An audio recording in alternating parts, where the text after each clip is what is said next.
被拔掉舌头，刺瞎双眼。曾经的绝世天才被锁在深渊。当满门抄斩的真相被揭开，他选择出卖灵魂，堕入黑暗，用禁忌邪功血洗整个江湖。一股诡异的黑气直冲谷底。谁能想到这阴暗的地底深处竟然锁着一个活人？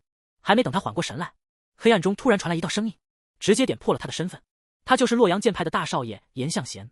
严向贤拼命想要挣脱，可身上的铁链却纹丝不动。黑暗中的神秘人冷笑着劝阻：“别再白费力气了。”神秘人发出刺耳的冷笑：“从你舌头被拔掉的那天起，我就一直在暗中看着你。”严向贤想要开口反驳，却只能发出无声的嘶吼。他在心中疯狂地呐喊：“你到底是谁？为什么我什么都看不见？”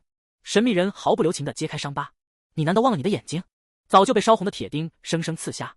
不仅如此，你那双养尊处优的手脚，也在你一次次疼晕过去时，被他们彻底折断废掉。”字字句句宛如利刃，狠狠扎在严向贤的心口。听到这些残酷的真相，他残存的记忆终于开始复苏。我好像全都想起来了。严向贤怎么也想不通，自己为何会遗忘这一切，又为何会沦落到如此地步。神秘人冷哼一声：“当时你光顾着承受折磨，哪里还有余力记住其他？况且你被关在这里已经太久了。”严向贤心中猛地一颤，急切地在脑海中追问：“那我的家人呢？他们现在怎么样了？”神秘人仿佛听到了天大的笑话，以前只顾着自己苟活的人，现在居然关心起家族了。接着他抛出了最残酷的真相：你们洛阳剑派早就被满门抄斩。这消息犹如晴天霹雳，让严向贤根本无法接受。神秘人继续用言语刺激着他，让他好好回想失去的一切。烈火焚烧的惨剧在脑海重现，整个府邸被熊熊大火吞噬，没有留下一个活口。神秘人冰冷的声音再次响起：家族覆灭的真正代价，你心里应该最清楚吧？神秘人无情地撕开血淋淋的现实：你那位尊贵的大姐，她丈夫为了不被家族牵连，竟然狠心将她活活打死。还有你那名震一方的二姐，武功尽废后落入恶徒之手，受尽折磨，悲惨死去。听到至亲的悲惨遭遇，严向贤彻底崩溃了。他在心中痛苦的嘶吼，自己根本不知道这些惨剧，他明明还有那些优秀的弟弟。神秘人只是发出一声嗤笑，反问他真的毫不知情吗？就在他这个长子入赘外地后，那些弟弟为了争夺权力，早就开始像野兽般同室操戈。曾经风光无限的洛阳剑派，其实早就从内部彻底腐烂了。神秘人厉声质问：你当年只顾着躲在树堆里，难道就没想过这悲剧是注定的结果吗？严向贤痛苦的在心中辩解，自己真的什么都不知道，他不过是个普通人，怎么可能预料到未来？听到普通人这3个字，神秘人彻底被激怒了，大声揭露他那惊世骇俗的过去。你4岁就能整理数百本医书，甚至独自重新编纂了25卷。5岁时你直接向皇帝上书，推广的新耕做法造福全国。到了6岁你更是夜观天象，帮百姓避开致命的饥荒，亲手救活了成千上万条人命。神秘人的声音越发激昂，在你那逆天的才华面前，连历史上的圣贤名将都黯然失色。你现在到底想起来没有？严向贤陷入了长久的沉默。其实他根本没有失忆，那些痛苦的过往与细节始终清晰地刻在他的脑海里。他一出生就背负着灾星宿命，只要他插手世间因果，身边的人就会因他而死。神秘人继续无情地嘲讽：你身边的人早就死绝了，这就是你逃不掉的宿命。严向贤惨然一笑：既然这残酷的命运无法躲避，那就把一切都交给天意吧。天网恢恢，疏而不漏，就算自己什么都不做，那些作恶多端的仇人也迟早会遭到天道的报应。神秘人忍不住狂笑起来，嘲笑严向贤简直愚蠢透顶。他冷笑着质问：你以为高高在上的老天爷会去管你这种废物的死活吗？既然你非要追寻什么因果，那我就让你亲眼看看很久以前发生的故事。画面陡然一转，回到了那个如神话般的古老时代。那时候的世人坚信世间存在着绝对的因果，并试图以此来参透天机。他们始终认为善恶中有报，做过的所有恶事迟早都要付出代价。可现实却无比讽刺，那些作恶多端的坏人反而一辈子享尽荣华富贵，安稳地活到寿终正寝，而那些老实本分的好人却只能在剥削与痛苦中挣扎，连活下去都成了奢望。到头来，无论是大奸大恶还是大慈大悲，死后都不过是一捧黄土，根本没有任何区别。所谓的因果报应，不过是弱者自我安慰的幻觉。这天地万物从来就没有什么公道可言，根本就没有公正的审判。被锁链死死困住的严向贤突然发出一阵低沉的冷笑，他嘴里呢喃着神法与审判，语气之中充满了无尽的嘲讽。严向贤冷笑着开口：那些所谓的因果报应，不过是绝望之人编造的谎言。就在这时，黑暗深处传来一个低沉的声音，问他想不想获得力量。严向贤没有丝毫犹豫，直接回答想。那个声音继续追问：哪怕要颠覆一切去复仇，代价是灵魂永远受苦，你也愿意吗？严向贤的回答依然斩钉截铁：我愿意。既然已经无路可退，那就彻底豁出去。严向贤大声表态：“那就来吧，只要能亲手掌控仇人的命运，付出任何代价都在所不惜。”恐怖的黑暗力量瞬间将他整个人吞没。那个声音狂笑着回荡：“你终于敢直面真正的自己了。”那个声音承诺会给他一次改变命运的机会。狂暴的力量涌入体内，将他的肉身彻底改造。随着黑暗中的呼唤，严向贤终于睁开了双眼。这一刻，他已脱胎换骨，束缚他的锁链轰然崩碎。他一步步向前走去，每一步都带着滔天的怨念。原来这股力量的源头是一本用人皮做封面，用怨恨之血写成的邪恶经书。而严向贤已彻底踏上了不归路。那声音继续诱惑着他，只要签下契约就能获得重生的机会，而代价是彻底交出自己的灵魂。严向贤没有丝毫犹豫，直接回应：“我接受，我的灵魂归你们了。”话音刚落，恐怖的能量瞬间炸裂开来。这本由无数怨念汇聚的邪功，终于展露出他的真面目。他就是斩天真经。既然老天不给公道，那他就用这股禁忌的力量，亲自去清算这一切。那声音继续在黑暗中回荡，问他是否真的渴望去审判这世上所有的恶人。只要他有这个决心，配合这股逆天的力量，就一定能颠覆这个世道，让一切重新开始。从这一刻起，严向贤将彻底融入黑暗，成为代天刑罚的黑暗主宰。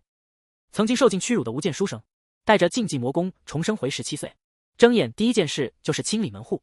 这一世，他要让所有人血债血偿。一阵剧烈的冲击过后，严向贤猛地睁开了双眼，四周的景象让他彻底愣在原地。这里根本不是那个阴暗冰冷的谷底，看着眼前无比熟悉的摆设，这分明是他以前在元绝庭的旧房间。难道说自己竟然重生回到了过去？虽然那些神秘人曾承诺给他一次机会，但谁能想到他真的重回到了过去，而且偏偏回到了17岁那年，回到了所有悲剧发生之前。命运的转机就在这一刻开启。就在这时，门外突然传来一阵脚步声，仆人试探地询问少爷是否已经醒来。门外的仆人开始肆无忌惮地嚼舌根，他们冷笑着嘲讽这位第一世家的长子，说他空有虚名，如今混得像个废物，反正醒了也只会死读书。难怪外面都叫他无间书生，以前那些天才传闻怕是吹出来的。这些刺耳的嘲讽一字不落地传入耳中。元绝庭的隔音明明是中原最好的，自己怎么可能听得如此清晰？看来那股禁忌的力量已经开始觉醒。严向贤很快发现异样的不只是听力，他的体力力量以及所有的感官都在以不可思议的速度疯狂暴涨。这具原本孱弱不堪的身体，如今每一处骨骼都彻底脱胎换骨。他终于意识到，这就是禁忌经书的力量。这股力量注定要彻底颠覆他的命运。严向贤看着镜子，发现自己面目全非，浑身上下散发着滔天的恐怖魔气。这副模样走出去绝对会被当成怪物，这副鬼样子绝对不能见人，必须立刻想办法遮掩这股魔性。他深吸一口气，开始调整面部肌肉，努力让自己看起来像个正常人。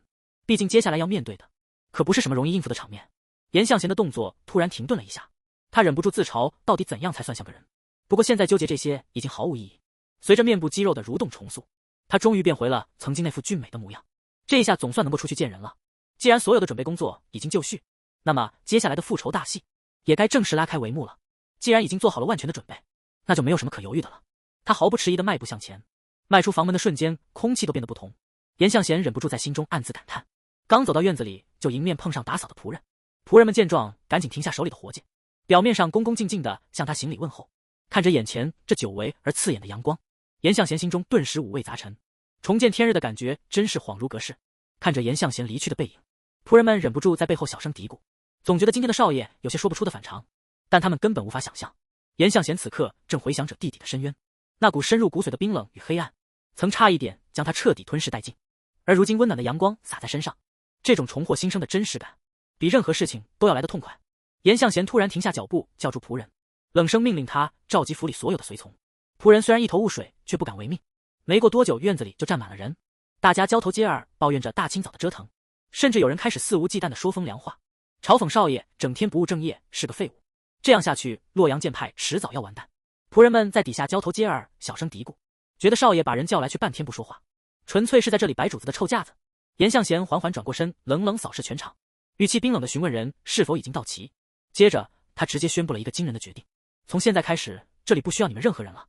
这番话让在场的所有仆人瞬间懵了，有人结结巴巴地询问少爷什么意思，这等于直接砸了所有人的饭碗。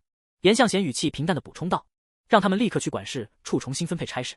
此话一出，底下的仆人彻底炸开了锅，有人扯着嗓子大喊无法接受这种命令，整个院子顿时乱成了一团。大家纷纷质问凭什么无故赶人走。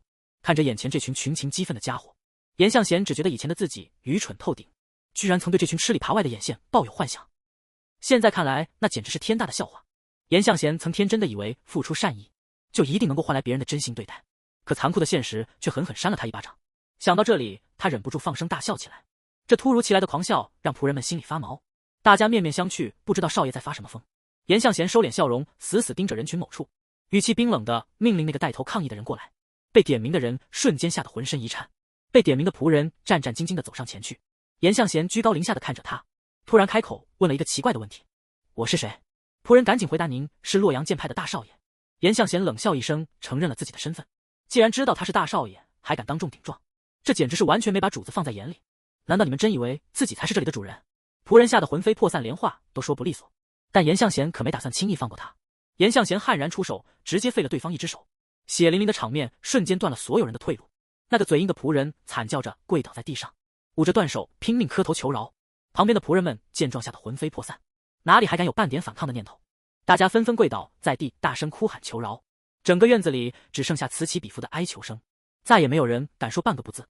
严向贤做了个噤声的手势，整个院子瞬间陷入死一般的寂静。看着跪了一地瑟瑟发抖的仆人，他知道这招杀鸡儆猴效果已经达到，那些安插在身边的眼线被彻底震慑。严向贤微微一笑，俯视着地上的人群，这次就姑且饶你们一条狗命，以后若再敢犯，可就没这么简单了。严向贤冷冷地下达了逐客令，让所有人立刻收拾东西滚出元觉亭。听到能保住性命，仆人们如蒙大赦，趴在地上拼命磕头谢恩，随后连滚带爬的离开。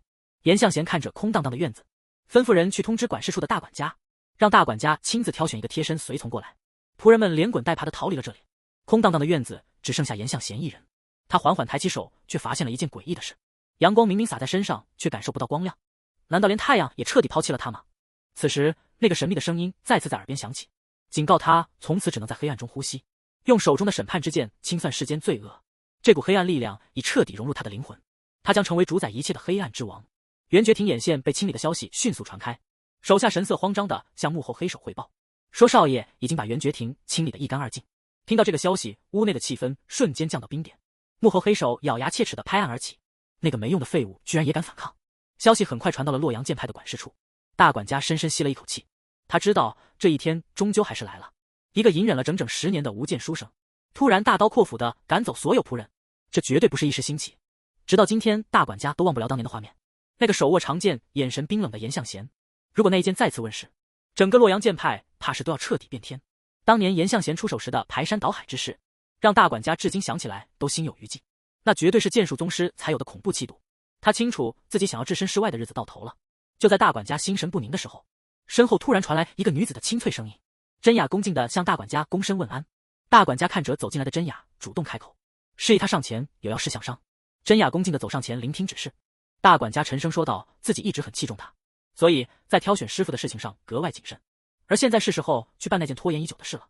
大管家神色凝重地看着真雅，透露门派的继承权马上就要发生巨变，而这场风暴的中心正是少主严向贤。他询问真雅是否愿意前往元觉亭伺候，这无异于直接卷入夺嫡的凶险漩涡。但真雅没有丝毫退缩，恭敬的领命。大管家对他的果断反应非常满意，凭借真雅那双敏锐无比的眼睛，一定能比任何人更快看清局势的走向。大管家对真雅寄予了极高的厚望，相信凭他的聪慧能看穿严向贤的意图。看似平静的禁地大院，却隐藏着连黄金眼都看不透的杀机。不受待见的废柴少主，体内竟封印着吞噬命运的禁忌力量。真正的狂欢现在才刚刚开始。真雅独自一人来到了元觉亭的大门前，这地方比他想象的还要气派。这就是少主严向贤的住所。虽然早就听说这里规模宏大，但亲眼看到还是被这阵仗震了一下。大管家以前跟他说过，想看一个门派的底蕴，直接看大门就行。可如今这地方怎么看都透着一股古怪。守卫迷迷糊糊的被惊醒，大声质问来者是谁。真雅赶紧表明身份，说是大管家派来伺候少主的。不过这大白天的守卫居然在打瞌睡，这防备也太松懈了。真雅敏锐地察觉到了不对劲，这看似平静的院落里到底隐藏着什么？真雅仔细一瞧，这门口站着的根本不是普通看门的，全都是1等1的武林高手。也是，少主再怎么不受待见，那也是剑派名正言顺的继承人，防卫怎么可能马虎？真雅主动上前表明身份，我是侍女真雅，这是大管家的亲笔手令。守卫打了个哈欠，摆摆手，直接让他进去。这反应让真雅心里直犯嘀咕，这么厉害的高手居然连查都不查，这地方处处透着古怪。守卫大声吩咐开门，随着沉重的大门缓缓推开，守卫特意叮嘱有一件事千万不能忘，那就是无论发生什么，都绝对不能偏离林间小道。真雅当时还没太当回事，可等他真正走进来，才发现这里根本不对劲。这林子里的阵法极其凶险，要是没有这双特殊的黄金眼，他恐怕早就迷失在里面了。这地方果然比想象的还要危险。这林子里的阵法非同小可，普通人要是硬闯，一下子就会被这股力量碾碎。就在这时，暗处突然传来一声轻叹。严向贤十分纳闷，这丫头明明一点内力都没有，到底是怎么看穿这元绝庭结界的？真雅突然停了下来，这林子里难道还有别人？严向贤从林子里走了出来，他十分纳闷，这丫头到底是怎么看见他的？严向贤嘴角微微扬起，看来今天碰上个有意思的对手了。真雅还没来得及反应，他的黄金眼就已经捕捉到了异象，周围的一切一下子全没了，只剩下一片死一般的漆黑。这下连他的黄金眼都失效了。就在这无尽的黑暗中，突然亮起了一道诡异的蓝光，而光芒后面藏着的竟然是如此恐怖的怪物。这黑暗里的怪物根本不给真雅反应的机会，直接把他拖进了深渊。这下彻底完了，四周全是密密麻麻的鬼手，根本挣脱不开，连声音都被死死封住。他只能在心里拼命呼救，谁能来救救他？就在他即将被黑暗彻底吞噬的时候，一只手突然死死抓住了他。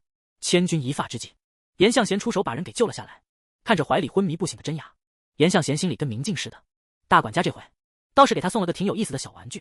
等真雅再次睁开眼，发现自己已经躺在了一间陌生的客房里。这地方虽然看着简朴，却透着一股说不出的雅致，显然不是普通人住的地方。他刚准备下床，却不小心踩到了地上的书堆。真雅翻开书一看，整个人都傻眼了。这上面记录的居然是天下各门各派的武功绝学和医术。他环顾四周，看着这满屋子的藏书，这些可都是只有皇宫里才能见到的禁书，怎么会全堆在这个地方？还没等他想明白，门外突然传来动静，一阵微风吹过，外面明明还是寒冬腊月，可这里却暖和得像春天一样。真雅还没从震惊中缓过神来，门外就走进来一个人。严向贤看着他，淡淡的问了一句：“睡得怎么样？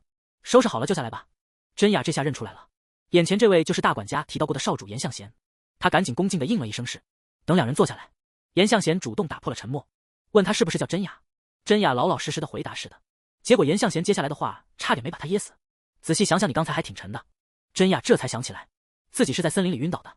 严向贤却不紧不慢的提醒他，当时他可是直接倒在了自己怀里，要是再晚一步被发现，这条命怕是就保不住了。真雅赶紧躬身行礼，表示救命之恩没齿难忘，以后一定会拼死效忠。可严向贤根本不吃这一套，他冷冷的问：“这是你自己的意思，还是大管家想用这道手令来命令我？”说完，他直接把手令扔在了地上，让真雅拿回去。这一下真雅彻底慌了，直接跪倒在地上求饶。严向贤觉得有些好笑，自己费了老大劲把人救活，结果他现在却跪在地上求死。真雅赶紧表忠心，说自己以后这条命就是少主的了，只要能留下来，让他做什么都行。看着真雅那双闪烁着金色光芒的眼睛，严向贤突然反应过来了，原来她就是前世传闻中的那个女人。虽然前世两人并没有什么交集，但她的名号可是如雷贯耳，这可真是造化弄人。没想到大名鼎鼎的金童魔女，现在居然就跪在自己面前。严向贤突然凑过去，问了一个风马牛不相及的问题，问他会不会做饭。真雅整个人都听傻了，完全没跟上这位少主的思路。画面一转，屋里已经升起了火堆。真雅一边干活一边在心里犯嘀咕，自己堂堂一个密探，怎么就因为在森林里晕倒了一次，现在沦落到在这里烧火做饭了？刚才那一幕实在太真实了，真雅到现在还心有余悸。她甚至开始怀疑自己刚才是不是做了一个可怕的噩梦。她努力让自己冷静下来，现在最要紧的是先把晚饭准备好。真雅一边切菜一边在心里犯嘀咕，自己平时也算是个沉得住气的人，怎么一面对严向贤就彻底乱了方寸？外面的人都管他叫无间书生，可刚才那股压迫感，怎么看都不像是个手无缚鸡之力的书生。就在他想得出神的时候，严向贤突然凑了过来，冷不丁问了一句：“今晚是吃肉丸吗？”这一下差点没把真雅吓得跳起来。严向贤却一脸无所谓，觉得做饭不关心菜单还能关心什么？他催促真雅动作快点，自己肚子已经饿了。这位少主的一举一动都让真雅完全摸不着头脑。没过多久，一桌丰盛的饭菜就准备好了。真雅恭敬地请严向贤用餐。严向贤看着满桌的菜，难得夸奖了一句，说他手艺不错。接着严向贤让真雅坐下一起吃。真雅哪里敢答应，连忙推辞说要等少主吃完自己再吃。可严向贤根本不容拒绝，冷冷地命令他坐下。这下真雅没得选了，只能老老实实地坐了下来。更让他没想到的是，严向贤居然主动给他夹菜。看着碗里多出来的肉丸，真雅整个人都懵了。他有些局促地表示，自己怎么能比少主先动筷子？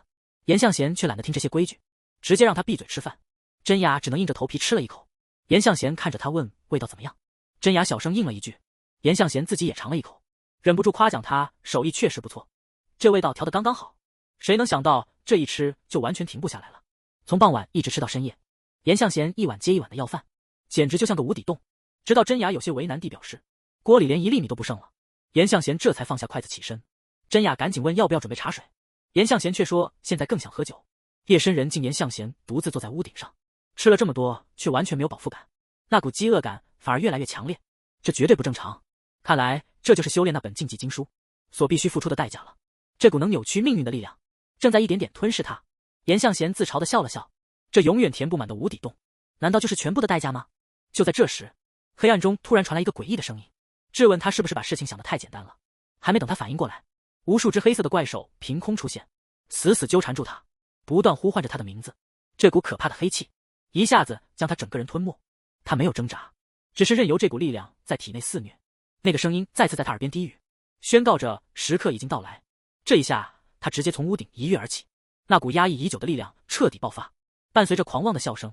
真正的狂欢现在才刚刚开始。深夜酒馆里竟有人在疯狂吞咽着食物，浑身散发黑气的怪物悄然盯上猎物。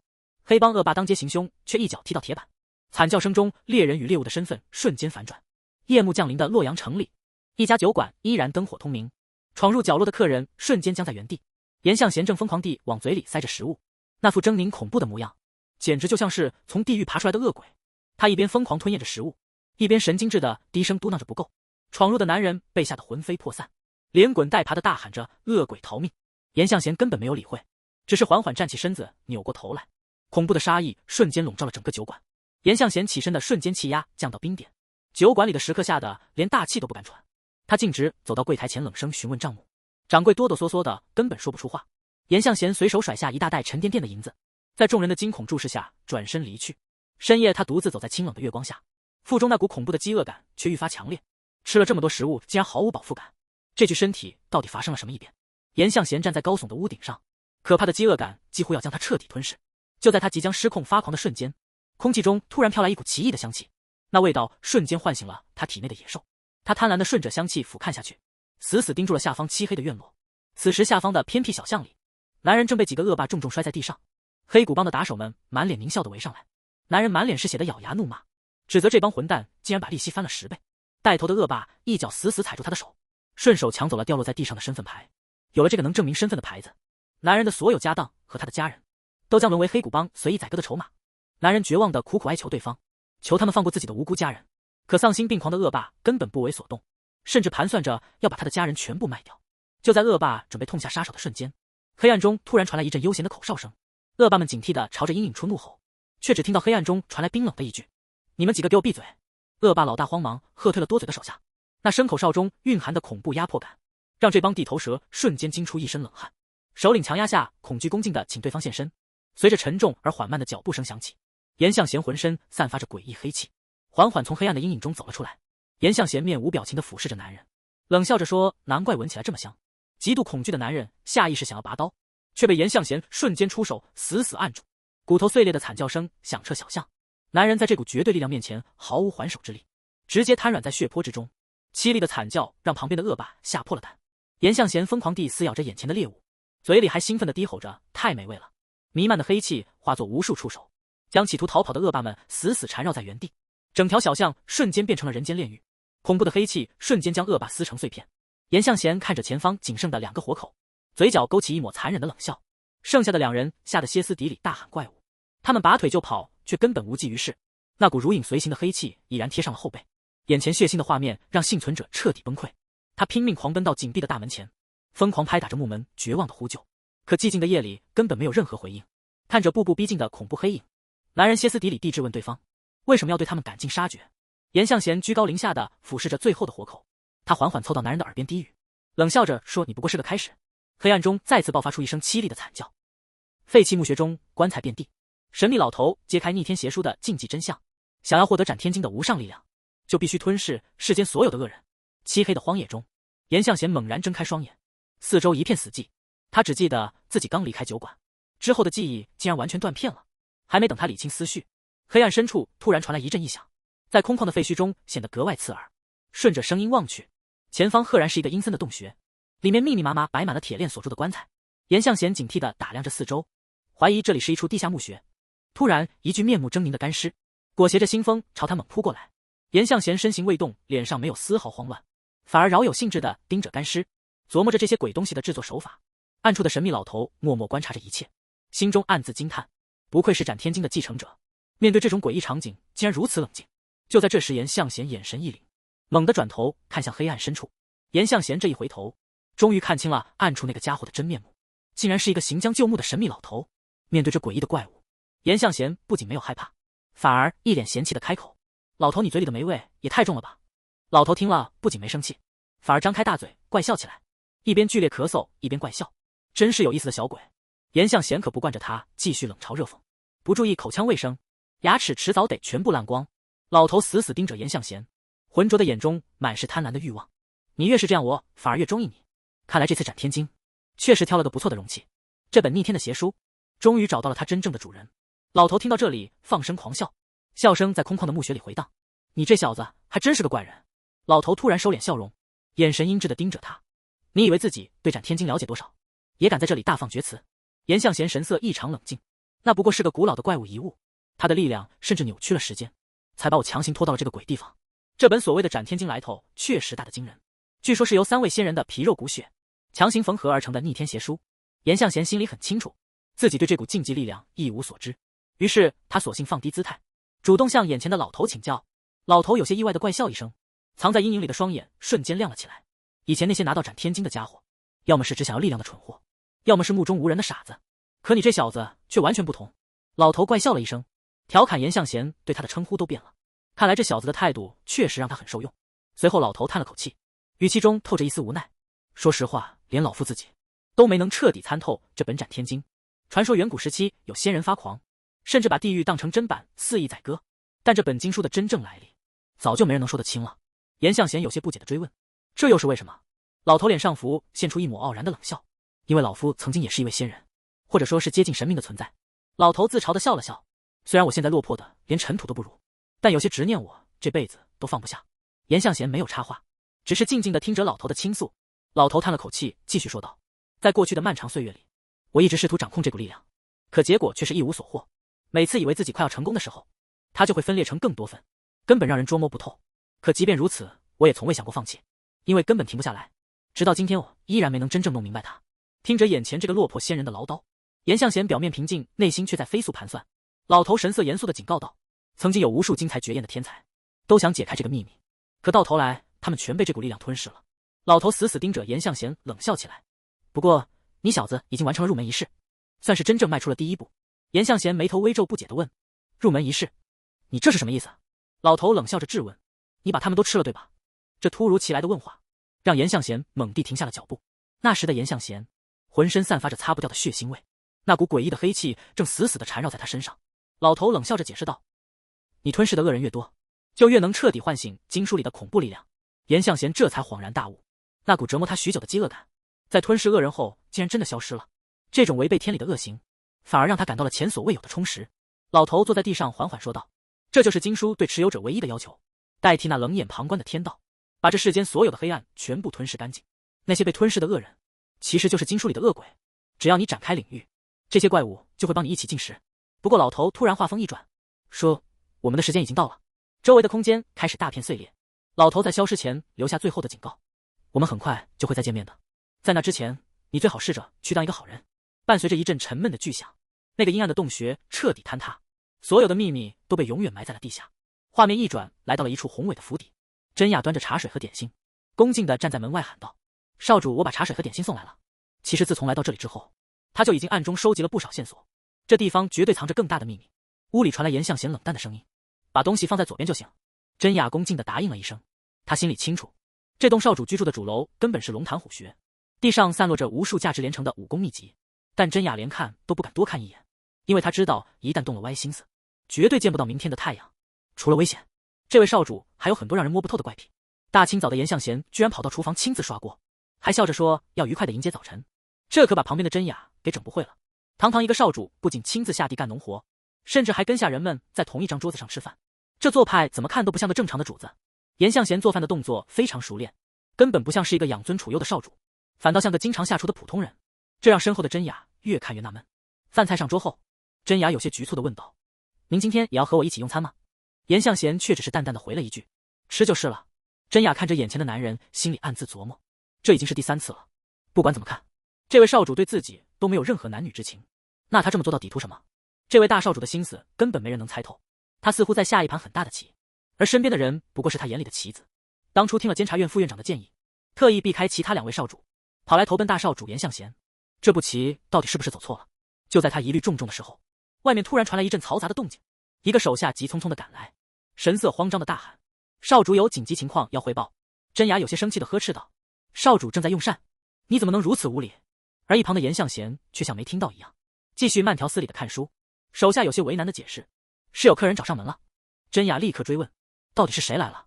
手下吞吞吐吐的回答：“对方自称是本家的人，好像是3绝武士之一。”听到这个名号，真雅的心瞬间提了起来。手下接着说道：“那可是直接听命于3少主的人，他们这次来，就是为了带走刚来的侍女。2少主和3少主终于要动手了，看来他们之间的争斗已经彻底摆到了明面上。”真雅心里很清楚，这一天终究还是来了。他有些不服气的质问：“我可是大少主的人，那帮人凭什么说带走就带走？”受伤的手下叹了口气，无奈的解释：“我也是这么跟对方理论的，可人家直接抬出了3少主的命令，我根本拦不住啊！”就在气氛陷入僵局的时候，一直沉默的严向贤突然按住桌子，冷冷的吐出一个字：“去！”真雅有些不敢置信的问：“少主您这是认真的吗？”严向贤头也不抬的吩咐道：“外面太吵了，去听听他们到底在胡说些什么，然后再回来汇报。”真雅虽然心里直犯嘀咕，但还是恭敬的答应下来。他怎么也想不通，3少主就算平时再怎么嚣张，也不至于直接派人来抢人。真雅行了个礼，轻声说道：“少主那属下这就去处理。”还没等他出门，严向贤突然叫住了那个手下：“还有你，也跟着一起去。”手下指着自己一脸懵的问：“少主您是在叫我吗？”严向贤有些不耐烦的回答：“不是你还能是谁？”严向贤眼神冰冷地质问：“谁允许你随便进来的？”手下有些结巴的解释道：“属下知道不该擅自闯入，但实在是有特殊情况。”严向贤冷哼一声：“既然知道规矩，为什么还要明知故犯？”手下赶紧解释道：“平时前门都有人守着，可自从昨天出事之后，门口就没人站岗了。”严向贤冷笑一声：“没人守着你就能为所欲为了吗？”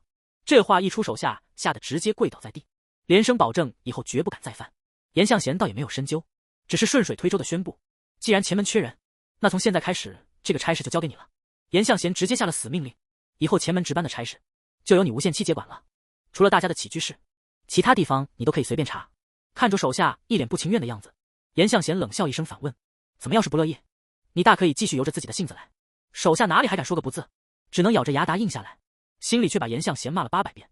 看他还没动静，严向贤冷冷的问：“怎么还在这站着？”手下吓得连声答应，赶紧连滚带爬的退了出去。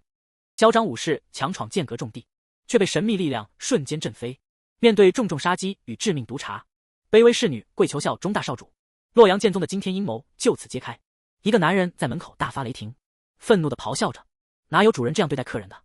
真雅平静的走上前，不卑不亢的行礼：“初次见面，我叫真雅。”男人根本没把他放在眼里，态度极其嚣张的命令：“带我进去，我要亲自见你们少主。”真雅毫不退让，冷冷的回绝：“少主并没有允许你进去，有什么事就在这里说吧。”气氛瞬间降到了冰点，对方可是来势汹汹的3绝武士，真雅如此不给面子，男人彻底被激怒，指着真雅破口大骂：“你这没脑子的丫头，居然敢挑衅我！”他猛地拔出武器，直接痛下杀手。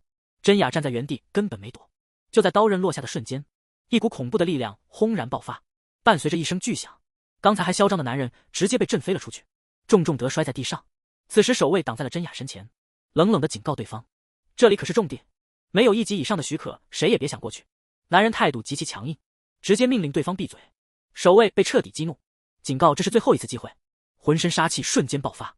这家伙因为之前被降职，心里正憋着一肚子火，一旦发起疯来，根本没人拦得住。面对这恐怖的杀压，男人却只是咳嗽了2声，主动退后了一步。他冷冷地表明来意：“今天来只为了带走真雅，看来对方是铁了心，要把人带去见3少主。”真雅的态度依旧强硬，冷冷地表示自己的去留轮不到3少主来决定。男人咬牙切齿的怒骂：“一个卑贱的丫头，也敢在这里讨价还价！”真雅毫无惧色，平静的回应：“自己只是在按本家的规矩办事。”男人被对得哑口无言，只能冷笑着威胁：“等到了3少主面前，看你还能不能这么嘴硬。”他警告真雅最好老实点，因为3少主可不喜欢别人用过的东西。说完，男人直接转身离去。回去的路上，他碰到了府里的管家，2人擦肩而过，谁也没给对方好脸色。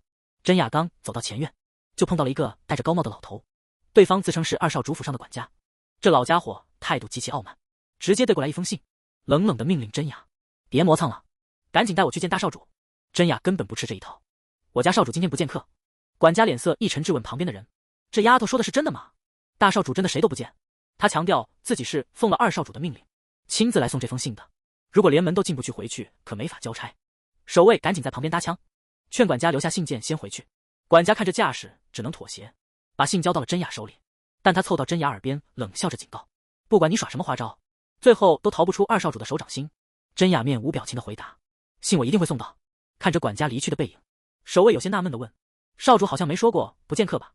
真雅转过头冷冷的回答：“他确实没直接说，但在我看来，我对你们这位少主可谈不上有什么好感。”男人看着真雅叹了口气：“我之所以多嘴只是看你年纪轻轻，不忍心看你陷进这泥潭里。”他接着质问真雅：“你到底是在向大少主效忠，还是单纯为了保命？大少主明明一句话就能把人打发走，可他为什么偏偏没这么做？你难道就没想过原因吗？”这番话直接戳中了真雅的痛处。严向贤明明有能力解决，却偏偏选择冷眼旁观。男人没有再多说什么，丢下一句把信送到便转身离去，留下真雅一个人站在原地，心里乱成了一团麻。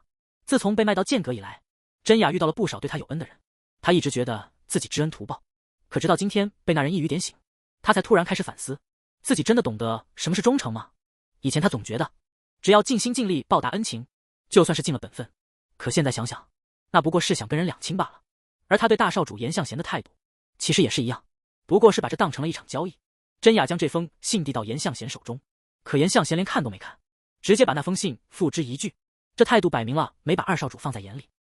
真雅有些焦急地提醒：“少主，那可是二少主写给您的亲笔信。”严向贤却显得无所谓：“我知道。”真雅还是有些不甘心，接着劝道：“那封信里写的很可能关系到我的去留和职位，您真的确定连看都不看一眼吗？”严向贤一边翻着书，一边漫不经心地说：“要是那封信真的那么重要，他自己早就亲自送过来了。”接着他冷不丁地问了一句：“既然你这么好奇信里的内容，当时为什么不自己拆开看看？”真雅整个人都愣住了，有些结巴地问：“少主您这话是什么意思？”严向贤头也不抬地重复：“我是说，既然你这么在乎，提前看一眼不就行了？”真雅赶紧解释，自己不过是个身份低微的下人，怎么敢做出这种越轨的事？严向贤不置可否地反问：“是吗？”他显然不想在这个话题上纠缠。行了，这事到此为止，先喝茶吧。真雅有些受宠若惊：“少主，我也可以和你一起喝吗？”严向贤淡淡的回答：“喝吧。”真雅端起茶杯尝了尝，严向贤在一旁赞叹：“这茶的香气确实不错。”可真雅的心思根本不在茶上，他还在琢磨严向贤刚才那句话，既然那么在乎，为什么不提前看一眼？突然一个可怕的念头在脑海中闪过，他回想起以前的种种细节，每次吃东西的时候，严向贤总是让他先动筷子，不管什么食物都一样。真雅突然反应过来，难道说这茶里有毒？原来一直以来，严向贤让他帮忙准备饭菜，根本不是什么体贴，而是从一开始就没信任过他。在这位少主眼里，他和那些心怀鬼胎的刺客没有区别，都只是个不速之客罢了。真雅越想越后怕，忍不住站起身来喊道：“少主！”可严向贤连头都没抬，只是看着书淡淡的回应：“我知道了。”真雅有些自责的开口，说自己不仅汇报晚了，还擅自替少主做主，把来访的人都给拒了。他叹了口气，接着说：“自己以前太愚蠢了，总是自作聪明，结果到头来根本什么都不懂。为了能活下去，他只能拼了命的挣扎。在接待厅待了那么久，也一直没能遇到一个真正值得他效忠的主人。”说到这里，真雅直接跪倒在严向贤面前，轻声喊道：“少主，如果从现在开始，我愿意为您奉献一切，用绝对的忠诚来侍奉您。您愿意收留我吗？”严向贤沉吟了一下，盯着真雅严肃地问：“无论以后发生什么，或者你发现了什么秘密，你都能保证绝对的忠诚吗？”真雅没有丝毫犹豫，立刻回答：“我能。”严向贤接着问他：“关于我父亲，你都知道些什么？”真雅有些迟疑地回答：“他不是我们的族长吗？听说他因为重病一直卧床不起，所有的族内事务都是在病榻上处理的。”严向贤冷笑了一声，直接爆出一个惊天大秘密：“那根本就不是病，我父亲早就被人下毒昏迷了。现在的洛阳剑宗，实际上全被最高议会把持着，原来整个家族的权力中心早就被人给架空了。”严向贤淡淡的解释：“因为从小到大，他所有的饮食都是自己亲手准备的，可即便如此，他还是遭遇了无数次投毒暗杀，这地方的凶险程度远超常人的想象。”听到这些内幕，真雅有些不知所措，属下实在不敢妄加猜测。严向贤冷冷地看着他，直言自己刚才说的这些，不过是这个家族黑暗面的冰山一角。就算这样，你还执意要效忠我吗？真雅没有退缩，反而更加坚定地请求：“请少主成全，让我成为您最忠诚的部下。”见他态度如此坚决，严向贤直接递过去一封信，吩咐他把最后一页的内容读出来。信上的内容字字诛心。写信的人建议严向贤，如果真雅老老实实交代，就留下来当牛马使唤；可要是他还敢耍心眼，那就直接秘密处决。这几行字直接把真雅彻底击碎了。他怎么也想不到，那个平日里像父亲一样的总管，竟然会在背后出这种狠招。看着失魂落魄的真雅，严向贤喝了口茶，淡淡的问：“你知道我为什么给你看这个吗？”真雅低着头回答：“是的，少主。”他缓了缓，接着说：“我斗胆猜测，您是想让我明白，什么是真正的忠诚。”听到这话，严向贤却冷笑了一声，在他眼里，这根本不是忠诚，而是彻头彻尾的疯狂。毕竟一个连自己亲骨肉都能抛弃的人，哪里配谈这两个字？严向贤盯着他问：“就算看清了这些，你还打算向我效忠吗？”这等于是在逼真雅做最后的决定。要是选错了，可就真的没有退路了。真雅没有半点犹豫，是否接纳我，全凭少主您一个人决定。我只知道，从今往后，您就是我唯一的主子。听到真雅这番表态，严向贤终于露出了笑容，淡淡的回应，真是个让人满意的回答。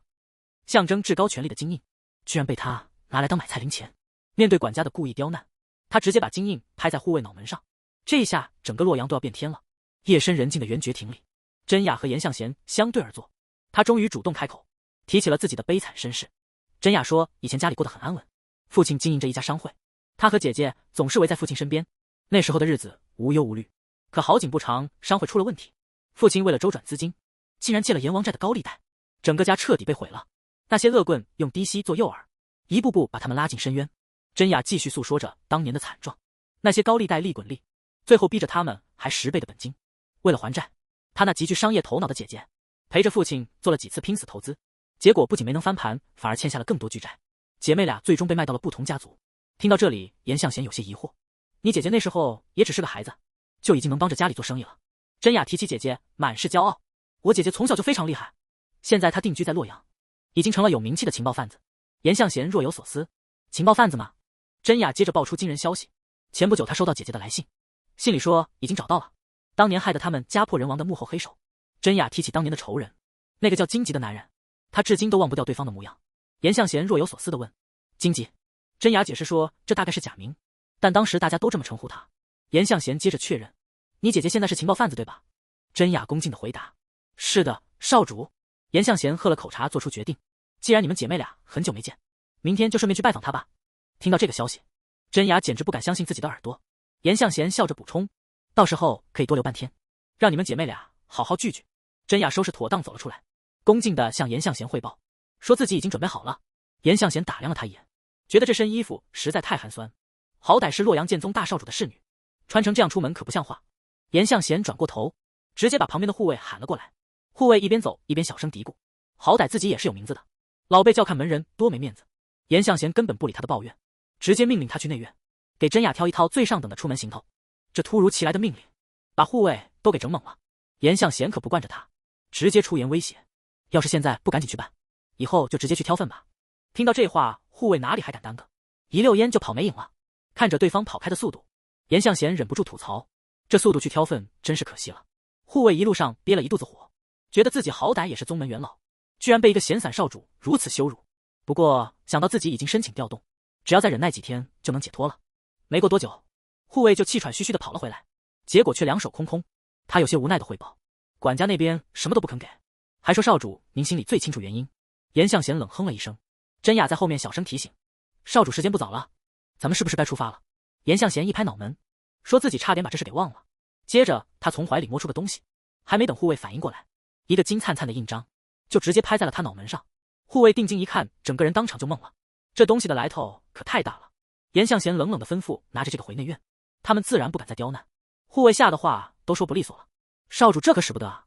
严向贤根本不听他废话，直接一脚踹了过去，让他赶紧滚去办差。护卫哪里还敢多嘴，连滚带爬的跑了。旁边的真雅也看傻了，那难道是？严向贤头也没回，淡淡答道：“就是你想的那样。”严向贤手里拿的正是象征族掌权力的金印。真雅整个人都看傻了，忍不住问少主：“这东西怎么会在您手里？”严向贤倒是一脸无所谓：“老爷子现在病成那样，这东西不给本家大少主还能给谁？这枚洛阳剑阁金印来头极大，那是前朝皇帝御赐的宝贝，谁拿着它就等于掌握了绝对权力。”真雅还是觉得太荒唐了，小声嘀咕：“可您拿这么宝贝的东西，就为了给我换身衣服？”严向贤听完直接笑了，摆摆手说：“别放在心上，这玩意儿很久以前就经常被拿来干这种无聊事了。严向贤还在那儿解释，说这金印平时也就用来买纸笔，要是不用这玩意儿，很多地方根本不配合。真雅听完直接傻眼了，这可是象征权力的金印，居然被少主当成买菜的零钱。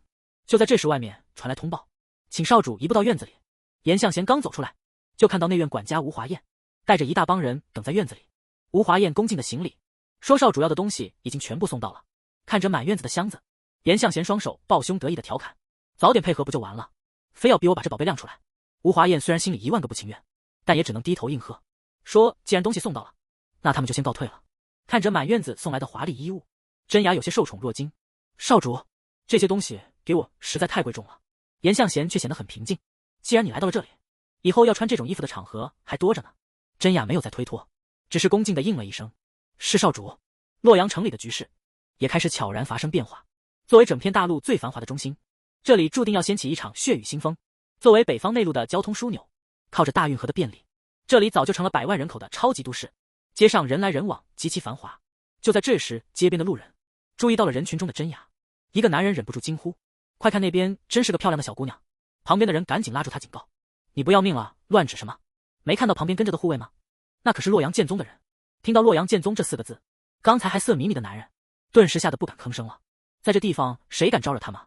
看着严向贤一行人招摇过市，路人心里直犯嘀咕，这位大少主出门带着护卫，居然还这么大摆谱。护卫气得直咬牙，自己好歹也是个高手，现在居然被当成跑腿的保镖使唤。严向贤却根本不在乎他的情绪，淡淡的表示自己还有别的事，晚点再跟他们会合。护卫一听，整个人都懵了，质问严向贤是不是疯了，居然要把唯一的保镖留下来。严向贤回答的理所当然，命令他留下来保护真雅。护卫刚想抗议，结果一眨眼的功夫，严向贤整个人就凭空消失了。这下护卫彻底急了，跟真雅打了个招呼，就急匆匆的追了上去。真雅倒是一脸平静，劝他不用担心，自己赶紧去保护少主。护卫在屋顶上拼命追赶，可严向贤的速度实在太快，他连个影子都没捞着，只能先试着去寻找少主的下落。护卫站在高处四处张望，心里越想越觉得不对劲，自己明明一直运转着内力防备，可对方居然能在他眼皮子底下无声无息的凭空消失，这让他彻底怀疑人生了。这位大少主到底是个什么怪物？一个连眼孔都没有的粗糙面具，背后的真相竟然是血淋淋的灭门惨案。废掉双手的疯老头用双脚雕刻出滔天怨气。严向贤戴上面具的那一刻，复仇的齿轮已经开始疯狂转动。严向贤甩掉护卫，独自来到了隐秘的角落。带路的男人恭敬地迎上来，客气地打招呼：您来了，地方有些简陋，您里面请。可刚走进院子，眼前的景象就让人大吃一惊。男人忍不住惊呼：这到底是怎么回事？看来这里刚刚发生过变故。男人接着说道：黑谷帮的那些混蛋好像也从这里走过。满脸是血的男人正发疯似的寻找家人，听到呼喊声，妻子和孩子急忙迎了出来，一家人终于抱在了一起。看着这凄惨的一幕，严向贤却显得异常冷漠。女人突然跪倒在严向贤面前，哀求着说：大人一定会把钱还清的，求您再宽限一次吧。他们以为严向贤是来要债的恶人，急忙跪地求饶，求大人放过他们。男人赶紧拉住妻子解释，这位大人其实是自己的救命恩人。妻子这才反应过来，赶紧带着孩子给严向贤磕头谢恩。严向贤看着这一家人什么也没说。男人一脸感激的邀请：大人，家里虽然简陋，但请喝杯热茶再走吧。严向贤没有拒绝，淡淡的回答：那就打扰了。男人有些局促的倒上茶，小声解释说：这茶叶太粗糙了，怕是合不上大人的胃口。严向贤尝了一口，淡淡的回答：茶挺好的，香气也不错。男人一脸感激的问：大人您救了我们全家，这大恩大德我们该怎么报答？严向贤摆了摆手，表示自己并不图什么回报。接着他话锋一转，打听起那些砸店的人是不是黑谷帮的。男人提起这帮人，脸色顿时沉了下去。确实是他们，这帮人是黑市里出了名的恶霸。男人接着透露了一个关键信息，他们的头目叫秦珠，是那个叫荆棘的男人的女儿。荆棘，这不正是真雅一直在寻找的那个灭门仇人的名字吗？男人无奈的透露，黑谷帮的胃口大得很，只要是能赚钱的买卖，他们全都要插一脚。严向贤有些不解，既然知道是火坑，为什么还要去赌场？男人叹了口气解释，这其实都是那帮人的阴谋。因为官府限制了借贷利息，这帮恶棍就逼着债务人去赌场，用这种手段把债务无限滚大。听到这，严向贤心里很不是滋味，毕竟这条限制利息的法令当年正是他和父亲联手促成的，没想到如今却成了恶人钻空子的工具。严向贤接着打听关于荆棘和秦珠还有没有其他线索。男人有些无奈的回答，他们这种底层百姓知道的也就这么多了。严向贤表示理解，喝完茶便起身告辞。男人急忙追问他的名讳，说以后一定要报答这份恩情。严向贤头也没回，让男人不用放在心上。可男人哪里过得去心里这关，急忙带着一家老小拦住他。男人恳求道：“大人，请等一下，我们虽然是粗人，但绝不能让恩人空手回去。”严向贤本想直接走人，却突然被地上的东西吸引了目光，那是一堆散落的面具。严向贤走过去，随手捡起其中一个白色面具，那就拿这个当谢礼吧，咱们之间的恩情就算两清了。可一看到这个面具，男人却一下子慌了神。大人，那个面具其实根本不是我做的。男人赶忙解释说，这面具连眼孔和鼻孔都没开，表面也粗糙得很，根本就是个半成品。原来这是他过世父亲的遗作。老头子晚年神志不清，却像着了魔一样，一直雕刻这个面具，直到咽气。男人叹了口气，接着说，前阵子听人说这玩意儿不吉利，自己本来正打算把它毁掉的。严向贤看着手里的面具，若有所思地问，你觉得你父亲为什么偏偏要留下这个当遗作？男人有些无奈地回答，一个疯了的老头子能有什么想法？严向贤却微微一笑，在你父亲发疯之前，家里是不是发生过什么变故？男人一脸震惊地问，你怎么会知道这件事？男人叹了口气，终于说出了当年的隐情。原来他曾经有一个天赋极高的哥哥，可谁能想到，哥哥突然被官府诬陷，关进了大牢。为了救人，父亲只能去求有交情的督察帮忙，可对方却狮子大开口，索要一笔根本付不起的巨款。走投无路的父亲只能去找黑谷帮借了高利贷，本以为交了钱就能把人赎回来，结果等来的却是一具冰冷的尸体。一家人看着惨死的哥哥，哭得撕心裂肺。后来他们才得知，动手的居然就是那个收了钱的督察。男人咬牙切齿地继续说道，但这还不是最让人绝望的。原来那些高官为了比拼宝物的价值，竟然拿人命当筹码。当时有人拿了他父亲的杰作去参赛，结果输掉比赛的那个高官当场就气疯了。严向贤追问，然后呢？男人咬牙切齿地回答，那家伙没法直接动他父亲，就设局诬陷了继承作坊的哥哥。为了替儿子讨回公道，老父亲每天都去衙门申冤，结果不仅没能救回儿子，反而彻底激怒了那些官老爷。他们随便安了个诽谤的罪名，为了让这个做了一辈子面具的老人再也拿不起刻刀，竟然残忍地废掉了他的双手。从那天起，老人就把自己关在作坊里，再也没有出来过。无论儿子在外面怎么哭喊哀求，里面都没有任何回应。直到老人咽气的那一天，他们才终于见到了父亲最后一面。严向贤看着手里的面具，有些失望地问，难道你到现在还不明白这面具的含义吗？男人扑通一声跪倒在地哀求道，求您告诉我吧，我真的不懂父亲的用意。严向贤看着面具，其实这面具之所以这么粗糙，是有原因的。那时候的老人早就已经疯了，他不吃不喝，整个人只剩下一口气。既然双手已经被废了，他就用自己的双脚死死夹住刻刀，继续雕刻。就算双脚被割得全是血，他也根本没有停下的意思。支撑着他活下去的唯一动力，就是对这个世界最深沉的仇恨与愤怒。他要把这股滔天的怨气全部刻进这个面具里。就在面具刻好的那一刻，老人也咽下了最后一口气。这件满是怨气的鬼物就这么诞生了。严向贤看着面具，淡淡的表示，正是这股无法消散的怨灵，才把他一路引到了这里，直到全家人都走向了毁灭，这个可怜的老人才算得到了真正的解脱。严向贤看着手里的面具，终于想通了一件事，为什么这面具连个眼孔都没有？这绝不是因为老人手艺不行，而是他故意不留的。严向贤把面具扣在脸上，忍不住笑出了声。这股滔天的怨气一下子涌了出来，因为那个绝望的老人到死都不想再看这个肮脏的世界一眼。两个不可一世的纹身恶霸竟敢找上门挑衅神秘面具男，下一秒无数漆黑鬼手从黑暗中伸出，直接将他们拖入无底深渊。镜头一转，我们来到了洛阳城偏僻的后巷。隐秘的屋子里，一个老头正忙着给壮汉纹身，满胳膊的骷髅图案，每一个都代表着一条人命。老头一边干活一边调侃，问他要不要继续。壮汉却突然叫停，让老头把屋里的人全部清空。他显然察觉到了危险，果不其然，还没等老头反应过来，大门就被暴力砸开，碎木屑飞得满地都是。不速之客来势汹汹。壮汉不仅一点没慌，反而咧嘴笑了起来。看来他等这一天已经很久了。这帮刺客本以为是来收人头的，结果一动手才发现踢到了铁板。这壮汉根本不是普通人，刺客的刀还没挨着人就被他一拳废了。偷袭的下场就是连人带刀被砸进地里，攻守之势彻底逆转。这帮人今天怕是一个都走不掉了。这一拳下去，战斗直接宣告结束，满地的刺客全被放倒，连个能站着的都没有。壮汉冷笑着嘲讽说，这些刺客只是一群爬虫，根本不配当他的对手。接着他转过身对身后的老头嚷嚷着，这回又干掉了4个，得在身上再添4个骷髅。就在这时，门外走进来一个满身纹身的男人，这人正是壮汉的大哥。大哥看着满地狼藉，调侃弟弟又在城里大开杀戒。壮汉咧嘴一笑，说自己只是活动活动筋骨。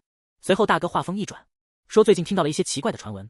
壮汉有些好奇的追问，到底是什么传闻？大哥突然提起之前送身份牌的男人，说他的店铺居然又开张了，就像什么都没发生过一样。壮汉有些不敢相信，可大哥却说手下的人办事不力，不小心把那人全家都解决了，而且据说现场出现了一个看起来像白面书生一样的家伙。壮汉一听这话，顿时火冒三丈，在荆棘大人查封的店里闹事，这简直是在太岁头上动土。两兄弟当即决定亲自去会会这家伙。没过多久，他们就来到了目的地。壮汉冷笑着问大哥：“就是你说的那个书生小鬼吗？”两个纹身大汉已经找上门了，看着坐在屋里的严向贤，他们显然没把对方放在眼里。壮汉弟弟冷笑一声，说：“这小子比想象的还要年轻，根本就是个乳臭未干的毛头小子。”大哥在一旁猜测，这小子该不会是那掌柜的徒弟吧？此时的严向贤正旁若无人的雕刻着手里的木偶，根本没理会门外的动静。既然猜不透，那就只能进去当面问个清楚。壮汉大步流星地跨进门，直接逼到了严向贤面前。壮汉咧嘴一笑，语气里满是挑衅：“喂，那个做面具的掌柜跑哪去了？”可当严向贤缓缓抬起头，两个壮汉顿时愣住了，因为他脸上戴着的正是那个没有眼孔的诡异面具。这副鬼样子让刚才还嚣张的壮汉心里直发毛，这玩意儿看着就邪门的很。为了掩饰心虚，壮汉猛地一拍桌子，恶狠狠地威胁道：“臭小子，老子跟你说话呢，你装什么聋子？”面对这名惶惶的威胁，严向贤却连眼皮都没抬一下，只是默默按住了手里的木偶。严向贤突然冷笑着问：“你们知道观世音菩萨长着一副什么样的面孔吗？”这话一出，两个大汉直接听懵了，根本不知道他在胡扯些什么。严向贤戴上面具，转过身，冷冷地嘲讽道：“跟你们这种人谈佛法，确实是白费口舌。”壮汉弟弟冷笑一声，说：“直接把这小子拖出来揍一顿。”大哥也在一旁点头同意。壮汉大步流星地闯进屋里，本想直接动手，可一进门他就察觉到了不对劲，这屋里似乎藏着什么诡异的东西。大哥看着完好无损的屋子，心里直犯嘀咕，手下明明说把这里砸烂了，怎么现在连个碎瓷片都看不见？弟弟也觉得邪门，这地方透着一股说不出的诡异。大哥没接话，只是警惕地盯着四周。大哥奔着里屋走去，想看看那个戴面具的小子到底在搞什么鬼。这扇门一推开，可就由不得他了。门缝里突然传来一阵阴森的笑声，伴随着浓浓的黑气，直接把大哥给镇住了。还没等他反应过来，无数只漆黑的鬼手已经从黑暗中伸了出来，这根本不是普通人能对付的招数。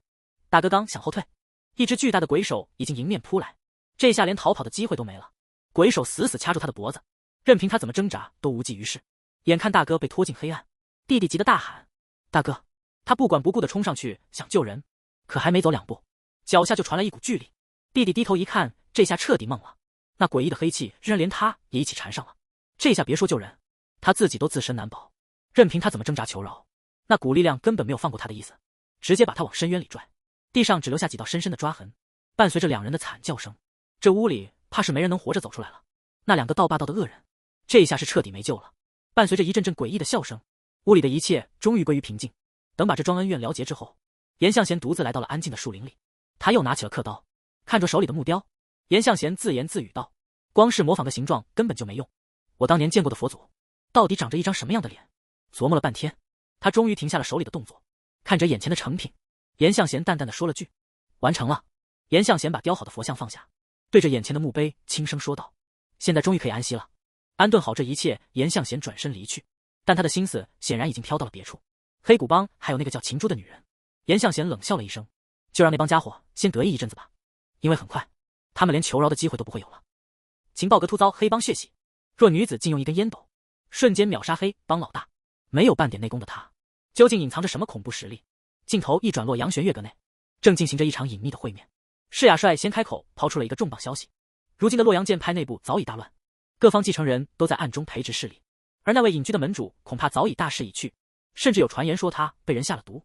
听到这个惊天秘密，真雅却只是淡定的喝着茶，笑着调侃姐姐：“10年没见，一上来就聊这么沉重的话题。”释雅可没打算就此罢休，反而笑着继续试探，说：“看来那位大公子到现在还没能取得真雅的信任，这明摆着是在套话，想打听剑派内部的机密。”真雅直接把话堵了回去，说：“大公子终究只是大公子，他又不是代理门主，凭什么把所有责任都推到他头上？”释雅听完冷笑了一声，直接戳中了真雅的痛处，说：“大公子到现在都没能上位，这才是最致命的问题。”释雅接着透露，自己昨天就收到了真雅调动的情报，这让真雅瞬间警惕起来。看来姐姐在剑派内部的眼线已经渗透得非常深了。释雅抽了口烟，说自己猜不透真雅在谋划什么，但她怎么也想不通，真雅为什么偏偏要选择那个无剑书生。真雅直接沉下脸，警告释雅别用那种轻蔑的称呼叫大公子。释雅见状，立刻笑着赔不是，说自己当然知道大公子不是一般人，但门主闭关这10年来，大公子的对手们早就羽翼丰满，如今大公子怕是也翻不起什么风浪了。真雅冷笑一声，说：“你很快就会看到结果。”可话还没说完，外面突然传来一声巨响，这突如其来的变故让屋里的气氛瞬间降到了冰点。还没等两人反应过来，大门就被人暴力踹开，一群不速之客直接闯了进来，大喊着要拿下玄月阁阁主。听到外面的动静，真雅和世雅都吃了一惊，居然是黑谷帮的人！这帮人怕是疯了，光天化日之下，竟敢对中立的情报组织动手，这跟送死有什么区别？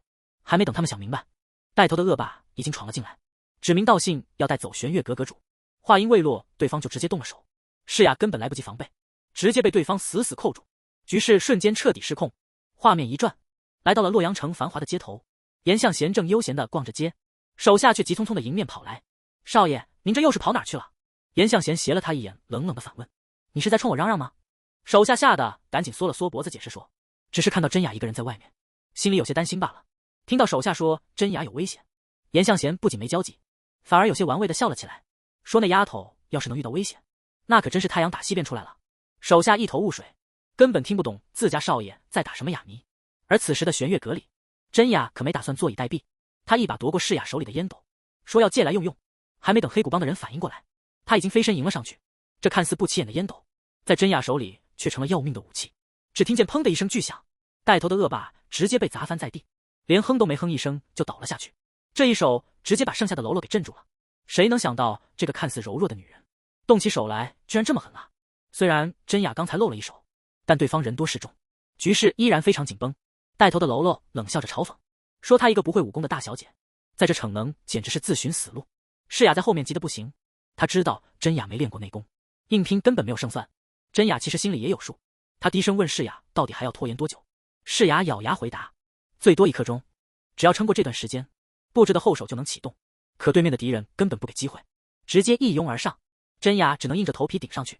虽然没有内功，但真雅的感知力却敏锐的可怕，对手的一举一动，甚至连呼吸的节奏都逃不过他的眼睛。这一下反击，直接把冲在最前面的喽啰给打懵了。眼看同伴吃瘪，剩下的黑谷帮成员大喊：“这丫头不对劲，大家一起上，别留活口！”可真雅的身手比他们想象的还要灵活，在众人的围攻中闪转腾挪，硬是没让对方占到半点便宜。这一幕把旁边的世雅都给看呆了，他怎么也没想到，真雅在没有内力护体的情况下，单凭招式和反应就能跟这帮刀口舔血的恶霸打得有来有回。这帮恶霸被彻底激怒了，带头的喽啰直接拔出长刀，叫嚣着要让真雅见血。世雅在后方急得大喊，让真雅小心。可真雅根本没打算躲，在刀锋逼近的刹那，他找准空当，手里的烟斗化做一道残影，直接迎着对方的要害砸了过去。只听见几声沉闷的重击，刚才还气势汹汹的喽啰，整个人直接倒飞出去，重重地摔在地上。看着满地被打趴下的喽啰，世雅忍不住问真雅：“你这剑法是在剑阁学的？”真雅摇了摇头说：“只是平时看别人练，自己偷偷琢磨的。”听到这个回答，世雅整个人都听傻了，光是看2眼就能打成这样，这天赋也太吓人了。真雅接着又问：“1刻钟到了没有？”世雅无奈的回答：“还没到。”就在两人以为能喘口气的时候，门外突然传来一阵沉重的脚步声，伴随着脚步声，一个女人的声音传了过来。这声音一出现，真雅立刻警惕起来。来人冷笑着嘲讽，说自己养的这帮手下真是废物，连个小姑娘都收拾不了。这红衣女人一露面，气场直接拉满，嚣张恶女手持免死令牌砸场子，甚至当众羞辱剑派大公子是废物。不料大公子身边的低调守卫瞬间出手，3步之内直接夺走令牌，强力打脸。秦竹刚跨进大门，就强势轰走了所有手下。这女人的气场确实非同寻常。世雅脸色瞬间阴沉下来，冷声质问秦珠到底想干什么，竟敢在玄月阁如此撒野，难道就不怕惹火上身吗？秦珠却根本没把威胁当回事，反而笑嘻嘻地抱怨起来，说这玄月阁的待客之道太差，连杯热茶都舍不得给。世雅听完直接被气笑了，就凭你这砸场子的架势，也好意思说是来做客的？秦珠冷笑了一声，说要是自己真打算动手，这地方早就被夷为平地了。这帮家伙可真是不讲武德。双方还没说上2句话，旁边的佛珠男突然抱起出手，指缝间藏着的致命暗器直奔世雅的面门而去。要是换做普通人，此刻怕是早就没命了。可世雅连躲都没躲，只是微微一侧头，任凭暗器擦着脸颊飞过，脸上瞬间多了一道血痕，他却连眼睛都没眨一下。秦珠在一旁冷笑着嘲讽，说这胆识真是让人佩服，要是手下能有这一半能耐，也不至于天天在外面挨揍。世雅一边说着，一边慢悠悠地走了过来，调侃这大概是扩张太快的代价。秦珠直接把话挑明，说自己怀疑世雅就是幕后黑手。世雅听完冷笑了一声，觉得这女人简直是疯了，居然只凭直觉就敢来砸场子。但秦珠可不是无脑挑衅，她得意洋洋地反问：要是没人暗中通风报信，自己怎么可能挑防守最弱时动手？秦珠接着炫耀起来，说自己现在有了强大的靠山，以后再也不用看玄月阁的脸色。世雅根本不信这一套，冷声质问他背后的靠山到底是谁。秦珠慢悠悠地拿出一块令牌，说这个势力在整个中原都是数一数二的霸主。真雅一眼就认出了那块令牌，这可是剑派的青铜令牌。他警惕地盯着秦珠，质问对方到底是什么来头。秦珠根本没打算隐瞒，反而显得更加得意了。有了这块令牌当靠山，难怪他敢在玄月阁如此肆无忌惮。就在气氛降到冰点的时候，门口突然传来一个懒洋洋的声音，问能不能把令牌借他瞧瞧。这声音一出现，屋里的人全都愣住了，真雅更是脱口喊出了少爷。严向贤这出场方式确实是够拉风的，直接从高处翻窗户跳了进来，跟着他的手下累得够呛，忍不住在一旁抱怨有正门不走，非要爬窗户。严向贤却一脸得意的回答，因为这样看起来更帅气。帅不帅先放一边，严向贤一落地就直接冲着秦珠伸出了手，让他把令牌交出来。秦珠整个人都懵了，扬了扬手里的青铜令牌，问他是不是想要这个。旁边的人看着这个不速之客，忍不住质问他到底是谁。严向贤指了指身边的守卫，笑着反问对方，难道看制服还认不出来吗？对方一听是剑派的人，不仅没有感到害怕，反而冷笑着出言挑衅，说这身份根本吓不住他们。这下子旁边的守卫脸色直接沉了下来，显然是被对方的态度给激怒了。严向贤却一点不慌，还好心提醒对方别看他穿的普通，这人可是个惹不起的顶尖高手。这话一出，对面的光头直接笑出了声，嘲讽说要是这家伙算高手，那自己就是天下第一了。严向贤叹了口气，看来好言相劝是没用了，既然对方如此不识相，那他也只能让手下活动骨头了。守卫沉声领命，随后向前迈出一步，这一步踏出，周围的气压瞬间就变了，这股恐怖的压迫感让对面的喽啰们当场慌了神。紧接着是第二步，他身上的气势开始疯狂攀升。等第三步落下的时候，连一直看戏的秦珠也变了脸色，还没等众人反应过来，守卫已经瞬间冲到秦珠面前，这速度快得让人根本看不清。守卫这一下出手，直接把秦珠手里的令牌夺了过来，恭敬地递给严向贤。秦珠整个人都看傻了，他怎么也没想到，这个看似不起眼的守卫，竟然是个深藏不露的顶尖高手。严向贤接过令牌，仔细打量，旁边的真雅忍不住问：少爷，这东西是真的吗？严向贤点了点头，确认这确实是真货。他看着手里的令牌解释道，这块青铜令牌代表着剑派最重的誓言，只要持有它的人遇到危险，无论天涯海角，剑派弟子都会拼死相救。听到这话，旁边世雅也坐不住了，看来这块令牌的分量比他想象的还要重得多。严向贤把令牌随手扔了回去，说这东西如今也就是个普通的信物。秦珠接住令牌笑着说，虽然只是个信物，但只要有他在，剑派的人就绝对不敢动手。严向贤叹了口气承认道，确实是这样，要是连这块令牌都不认，那剑派的信誉可就彻底砸了。秦珠打量着他，笑着问，难不成你就是那位大名鼎鼎的无剑书生？严向贤大方承认了自己的身份。一听对方真的是严向贤，秦珠顿时收起了刚才的嚣张气焰，笑着调侃说，这下自己可真有点紧张了。他接着好奇地问，你这位整天只知道隐居的大公子，今天怎么有空跑到这儿来了？秦珠一开口就没好话，冷笑着嘲讽严向贤，说他在家里败坏门风还不够，现在还要跑到外面来丢人现眼。这话一出，旁边的世雅听不下去了，猛地一拍桌子，厉声警告秦珠放尊重点，说严向贤再怎么说也是剑派的大公子。可秦珠根本没把这话放在眼里，反而转过头去，语气里满是不屑，就凭这个没用的少爷也配代表洛阳剑派？接着秦珠得意洋洋地炫耀起来，说自己早就攀上了高枝，那可是二少爷的心腹，比严向贤这个有名无实的大公子强了不知道多少倍。眼看他越说越离谱，严向贤终于冷冷地打断了他。秦珠这才识趣地闭了嘴。他一看到真雅，这态度立马就变了，他冷笑着指过去，说，你就是那个传闻中的麻烦女人吧？面对这指名道姓的挑衅，真雅只是冷冷地看着，一句话也没说。秦珠笑得花枝乱颤，直呼这世界可真小，早上刚听说，这会儿就见着真人了。他凑上前去，语气里满是不解和嘲讽，问真雅是不是脑子坏了，放着二少爷切氏的荣华富贵不要，非要跑去跟着那个连剑都没有的废人。在秦珠看来，跟着二少爷哪怕只当个玩物，也比现在这处境强100倍。这话一出，真雅的脸色彻底沉了下来，他冷冷地警告秦珠，不许侮辱自家少爷。在真雅心里，严向贤的身份何其尊贵，根本轮不到秦珠这种人在这里说三道四。可秦珠听完不仅没生气，反而阴阳怪气地笑了起来，说他确实是挺高贵的，他放弃了生来的所有权利，背弃了家族的责任，让所有人都对他指指点点。可就算这样，他依然比我这种人要高贵得多。真雅没有反驳，但心里却很清楚，在洛阳城，甚至整个河南，吴剑书生这个名号早就成了一个天大的笑话。当老门主在病榻上苦苦支撑时，这位大公子却只占着个名分，背负着懦夫和不孝的骂名。秦珠挑了挑眉问：“怎么不说话了？要是想辩解，我给你这个机会。”这番话听着实在刺耳，真雅心里憋着一团火，他很想大声反驳，自己选中的主公爵不是这种懦夫，可他更清楚，现在说什么都只是无力的挣扎。这种憋屈的感觉，他还是第一次体会到。真雅心里满是无力感，面对秦珠的步步紧逼，他第一次觉得自己什么都改变不了。就在这时，有人替他挡下了这一切。严向贤突然站了出来，笑着劝大家到此为止。严向贤收起笑意说：“真雅可是他唯一的贴身侍女，要是再这么逼下去，他可真要动怒了。”秦珠见状，冷笑了一声，说自己本来也觉得无聊了，偏偏有人要来多管闲事。临走前，秦珠还不忘挑衅，警告真雅下次可就没这么好运了。人刚一走，真雅就再也撑不住了，他嘴里念叨着对不起，整个人直接瘫倒在地上。旁边的世雅急得大喊，可真雅已经彻底失去了意识。看来刚才的交锋中，他早就中了招。传闻中的废柴大公子，竟然缓缓戴上了神秘面具。当恐怖的九幽魔道威压瞬间爆发，眼前的世雅彻底被吓傻了。他身上究竟藏着什么可怕的秘密？真雅昏迷不醒地躺在床上，严向贤和守卫守在旁边。守卫憋了一肚子火，咬牙切齿地低吼：“要是大少爷手握实权，早就把那帮家伙碎尸万段。”话一出口，守卫自知越界，连忙低头向严向贤赔罪。严向贤神色平静，淡淡表示：“你没有错，不用道歉。”接着他低声警告：“现在局势太乱，赶紧抽身离开。背后送出令牌的幕后黑手，绝不会放过任何与我有关的人。”守卫心中过意不去，急切地表示自己的职责是保护少爷。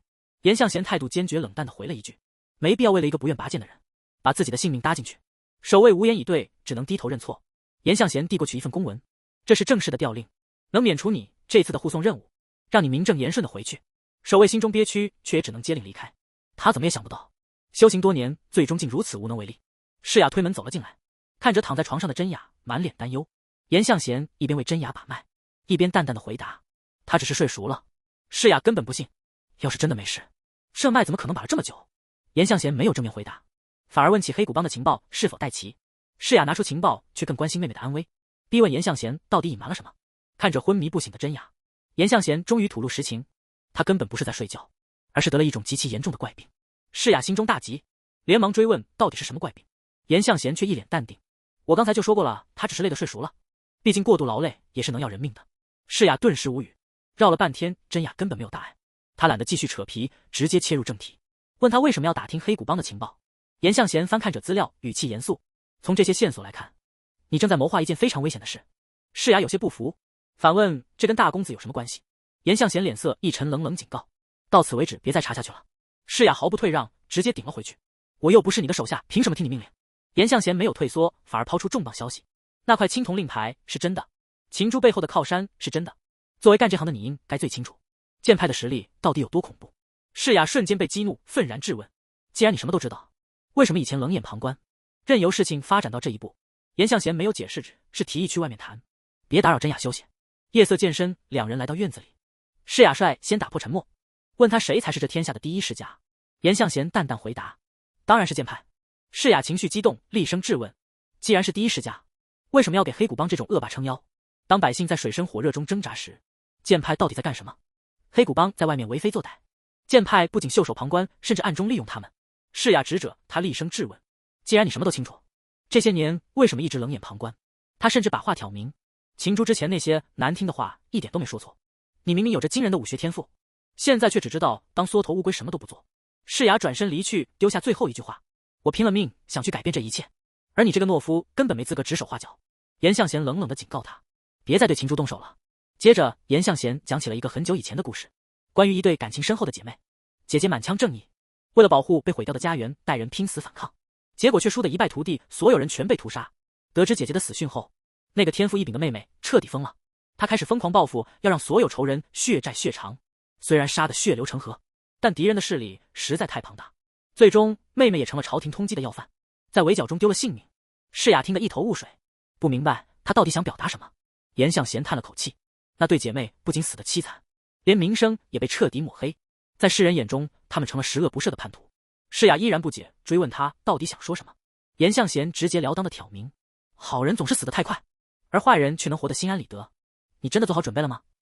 就算接下来会血流成河，甚至连累无辜的人送命，你也一定要坚持走这条路吗？世雅态度坚决，坚信这种惨剧绝对不会发生。严向贤却冷冷地表示，想要改变这世道，就必须用无数人的鲜血来铺路。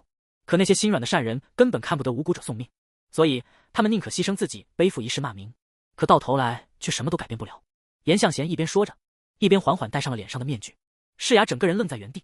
严向贤自嘲地笑笑，我小时候也想过拯救世界，后来才发现这个想法有多天真。后来我只想安分守己地过日子，可偏偏我生来的身份注定根本没得选。我以为只要不断放弃欲望，就能像风一样自由自在，可到头还是没能逃过命运的安排。不过严向贤看着世雅说道，你们姐妹俩的命运还没到盖棺定论的时候，接下来我会亲自盯着你们的结局。世雅整个人都傻了，她怎么也没想到对方会做出这样的决定。严向贤的声音仿佛从深渊传来，我的路是九幽魔道，那是超越凡人极限的尸山血海，如果我们的命运真的交织在一起，那绝对是一场无法挽回的灾难。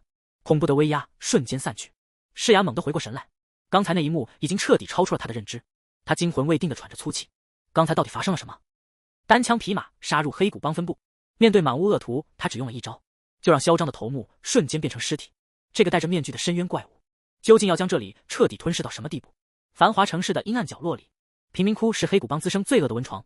分部的小头目正做着升官发财的美梦，幻想以后能骑在所有人头上作威作福。身后却突然传来一个冰冷的声音，直接打听这里是不是黑谷帮的分部。光头壮汉转过头仔细一瞧，发现来人正是严向贤。他根本没把这个瘦弱的家伙放在眼里，恶狠狠地挥手驱赶，让他滚出去送死。严向贤面无表情的冷冷回应，我可没说过我是来求职的。光头壮汉咧嘴露出一抹狞笑，说今天心情好，可以破例给个面试机会，只要能接下他2招就推荐加入。严向贤的眼神彻底冷了下去，我说了我不是来加入你们的，你的脑子转的可真慢。光头壮汉被这句话彻底激怒，他怒骂着挥起重拳狠狠砸了过去，臭小子，那你到底是来干什么的？可这一拳连严向贤的衣角都没碰到，他身形一闪，瞬间绕到了壮汉身后。既然你是看门人，那我就礼貌地解释一下。还没等光头壮汉反应过来，严向贤已经死死扣住了他的脖颈，我是来把你们所有人全部吞噬干净的。严向贤周身魔气瞬间爆发，直接把200斤的壮汉提到半空中，他冷笑着宣告，这场好戏才刚刚开始。壮汉在半空中拼命挣扎，惊恐的大声质问，你到底是个什么怪物？严向贤根本懒得回答他的废话，只是淡淡的吐出一句话，先听听你的惨叫声吧，想要叫的响亮，就要先学会怎么呼吸。话音刚落，严向贤直接废掉了他的要害。壮汉发出一声撕心裂肺的惨叫，看着痛苦抽搐的壮汉，严向贤满意的表示，这第一步非常完美。严向贤嘴角的冷笑越发残忍，接下来我要一根根折断你的骨头。壮汉痛苦挣扎着，还想开口求饶，严向贤却根本没打算给他机会，五指猛然发力，直接在半空下了死手。壮汉的惨叫声瞬间卡在喉咙里，身体一歪，彻底没了声息。严向贤居高临下的看着地上的尸体，可惜你没机会知道下一步了。此时他脸上的面具散发着诡异紫光，低沉的冷笑声仿佛来自深渊的恶魔。急促的脚步声突然从外面传来，几个黑谷帮的守卫气势汹汹地冲出来，可一看到地上的惨状，他们当场就懵了，忍不住惊呼，这到底是谁干的？严向贤戴着面具，语气里满是戏谑，主动开口询问他们过得怎么样。守卫们虽然心里发虚，但还是硬着头皮大声质问，到底是谁敢在黑谷帮撒野？严向贤根本懒得和这群杂鱼废话，我是谁不重要，重要的是大家一起享受接下来的盛宴。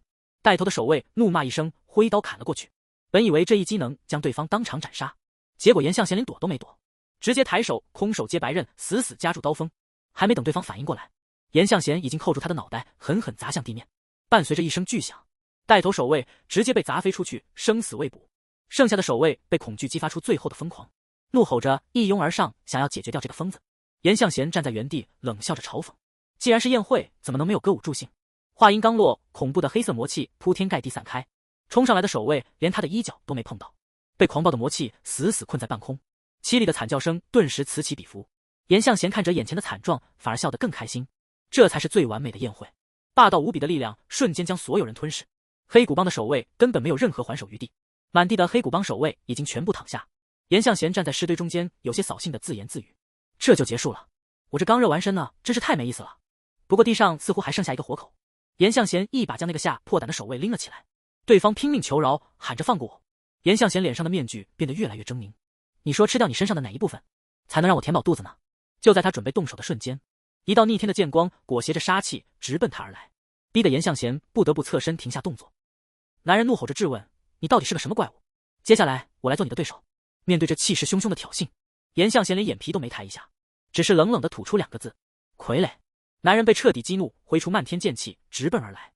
可严向贤连武器都没用，就轻而易举地将所有攻势全部挡下，这实力差距根本就不是一个次元。严向贤稳稳落地看着眼前自不量力的对手，他冷笑着开口：哦，终于来了一个真正的武者吗？手撕黑谷帮秘密基地，那个被当成废柴的男人，正一步步化身恶魔，而用人血养颜的疯女人，终于迎来了他的噩梦。严向贤静静地站在原地，周身散发着恐怖的魔气。对面的刀客脸色阴沉，忍不住低声咒骂。那刀客脚下猛然发力，漫天刀光铺天盖地砸落，换作旁人早已被切成碎片。然而当攻势撞上魔气，只传出一阵刺耳的金属摩擦声，严向贤不仅毫发无伤，嘴角反而勾起一丝狂妄的笑意。严向贤单手接下这致命一击，冷笑着嘲讽对方的无能。刀客彻底破防，破口大骂，可绝对的实力差距无法逾越。严向贤懒得再浪费时间，抬手一记重击，直接将人废掉。看着地上奄奄一息的对手，严向贤有些扫兴地叹了口气：我才刚刚热身，你就不行了，真是遗憾。这里是黑谷帮最隐秘的地下室。严向贤旁若无人地迈步走入，脚下满是横七竖八的尸体，暗处突然窜出一名守卫，挥舞大刀，歇斯底里地劈砍过来。这种偷袭在严向贤眼里如同儿戏，他连头都没回，仅凭护体魔气便将对方震飞。巨大的地下空腔里竟然密密麻麻吊满了诡异的黑影。看着眼前瑟瑟发抖的黑谷帮成员，严向贤没有停下脚步，对方吓得连连后退，大声求饶。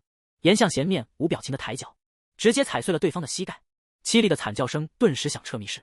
这里简直就是个活生生的屠宰场，大锅里煮着不明的血肉，天花板上挂满了残肢断臂。这帮人的勾当简直丧心病狂。那人忍着剧痛怒骂严向贤是怪物，严向贤只觉得荒谬可笑，自己居然被这种人渣指责。他一把揪住对方的头发，那人却还在狡辩，这只是为了活下去的生意。这一刻，严向贤彻底动了杀心。严向贤懒得听他废话，直接扭断了他的脖子。看着地上的尸体，严向贤冷冷的自言自语：我杀恶人就是疯子，他们贩卖人口却管这叫生意。他看着角落里被折磨的幸存者，忍不住自嘲一笑，到底是我疯了，还是这个世界本就病入膏肓？处理完现场，他转身离去。而此时在秦珠的据点里，一场新的风暴正在酝酿。秦珠正泡在浴池中，手里把玩着鲜红的玫瑰，脑海中全是严向贤的身影。他越想越觉得不对劲，情报里从未提及严向贤会出门，难道他的行动连洛阳剑派都毫不知情？而且今天见到的严向贤，与传闻中的废柴判若两人，那种旁若无人的自信绝非伪装，就算有高手暗中保护，在龙潭虎穴中也太冷静了，这背后一定藏着巨大的秘密。秦珠低声提醒，水温已凉，手下压着一名求饶的男子走进来。秦珠冷冷吐出2个字：安静。看着送上来的祭品，秦珠有些嫌弃地皱起眉头，这次的货色不够新鲜，下次让他们挑仔细点。男子吓得魂飞魄散，拼命磕头。秦珠却只是淡淡挥手，示意动手。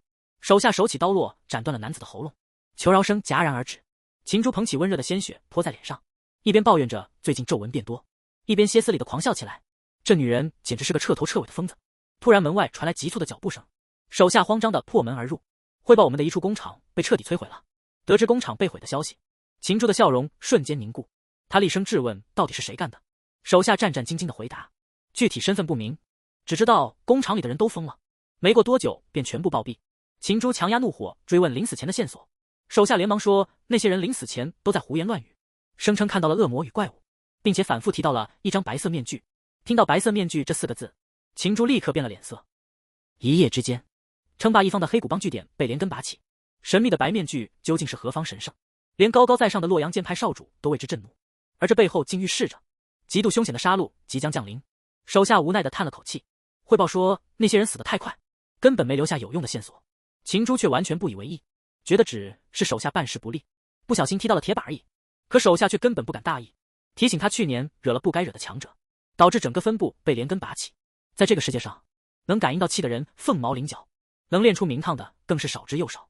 而那些打破极限的宗师怪物，每一个都是惹不起的存在。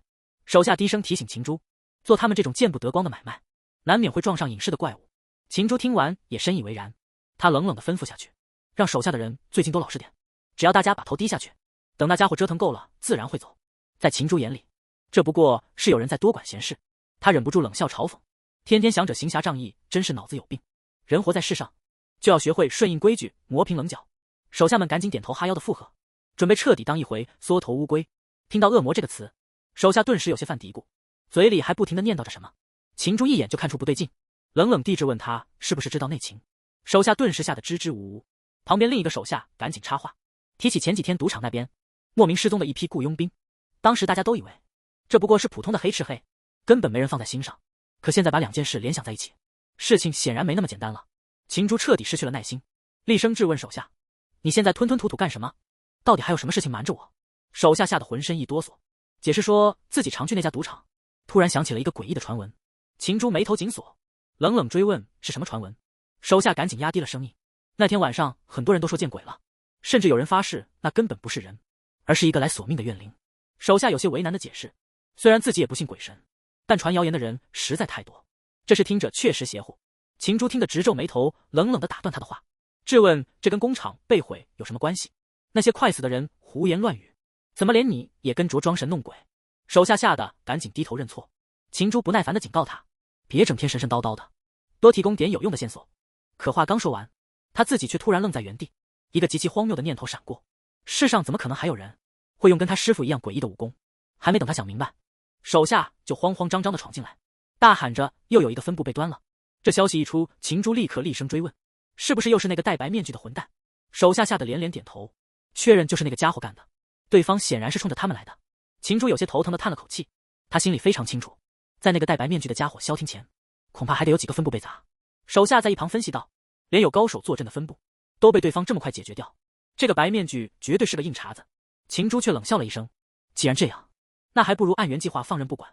在他眼里，死几个普通手下根本无所谓，反正随时都能找人顶替。手下听完也只能点头附和，毕竟重新雇佣黑道高手，那可都是要花真金白银的，这笔账怎么算都不划算。秦朱有些不耐烦了，直接打发手下退下去，还顺便让人准备好按摩。看来他根本没把这事放在心上。可手下还没来得及出门，外面就传来一阵急促的喊声，大喊着出大事了。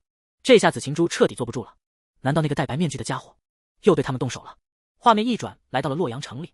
这天底下的消息传得比风还要快，黑谷帮被砸场子的事已经在城里彻底传开了。有人神秘兮兮的跟同伴说，你听说了吗？黑谷帮的5个据点一夜之间全被端了。旁边的人立刻反驳，什么5个？我听说的可是7个。结果传言越传越邪乎，有人说是10个，甚至还有人说是15个。整个洛阳城都炸开了锅，大家都在纷纷猜测，到底是哪路神仙有这么通天的本事。城里的传言越传越邪乎，有人说那些被端掉的据点里连一具尸体都没留下，甚至还有人说现场干净的连一滴血都找不到，那些凭空消失的人多到根本数不过来。大家都在私底下琢磨，这手段如此干净利落，到底是谁有这么通天的本事？其实这背后的始作俑者正是严向贤。就在全城议论纷纷的时候，画面一转，来到了洛阳剑派。风暴中心怕是要转移了，大清早秦朱就急匆匆赶到洛阳剑派，想打听黑谷帮被砸的内幕。可坐在高位上的男人显然对他的不请自来非常不爽，冷冷地质问他，大清早为了这点小事把我折腾起来。秦朱也是个有脾气的，直接反问对方，难道堂堂洛阳剑派真的一点消息都没有吗？这句话显然踩到了雷区，男人眼神瞬间一冷，反问他自己什么时候说过这话，还警告他别忘了自己的身份。面对男人的恐怖威压，秦朱这下彻底没了脾气，只能赶紧低头认错。男人坐在高位上冷冷地开口，你怕是误会了什么？你真以为给你那块青铜令牌是因为你父亲的面子吗？这番话一出，秦朱彻底不敢吭声了，赶紧低头解释，少主，属下绝对没有这个意思。男人根本不想听他废话，在你身上已经浪费了太多时间。他直接下了逐客令，冷冷地吐出一个字，滚。秦朱根本不敢多说一个字，只能老老实实地退下。可还没等他走出大门，男人的声音再次从背后传来，要是再让我失望一次。听到这话，秦朱不得不停下脚步，这块青铜令牌可就要换个主人了。画面一转，来到了剑派的司天台，大太阳都升得老高了，屋里却还是一点动静都没有。屋里这位倒好，正趴在桌上呼呼大睡。同门走进来，看着这烂摊子，忍不住叹了口气，看来事情到了这一步，也只能用那个办法了。还没等同门想出办法，男人就直接冲了进来，一把将人揪了起来，大喊着出大事了。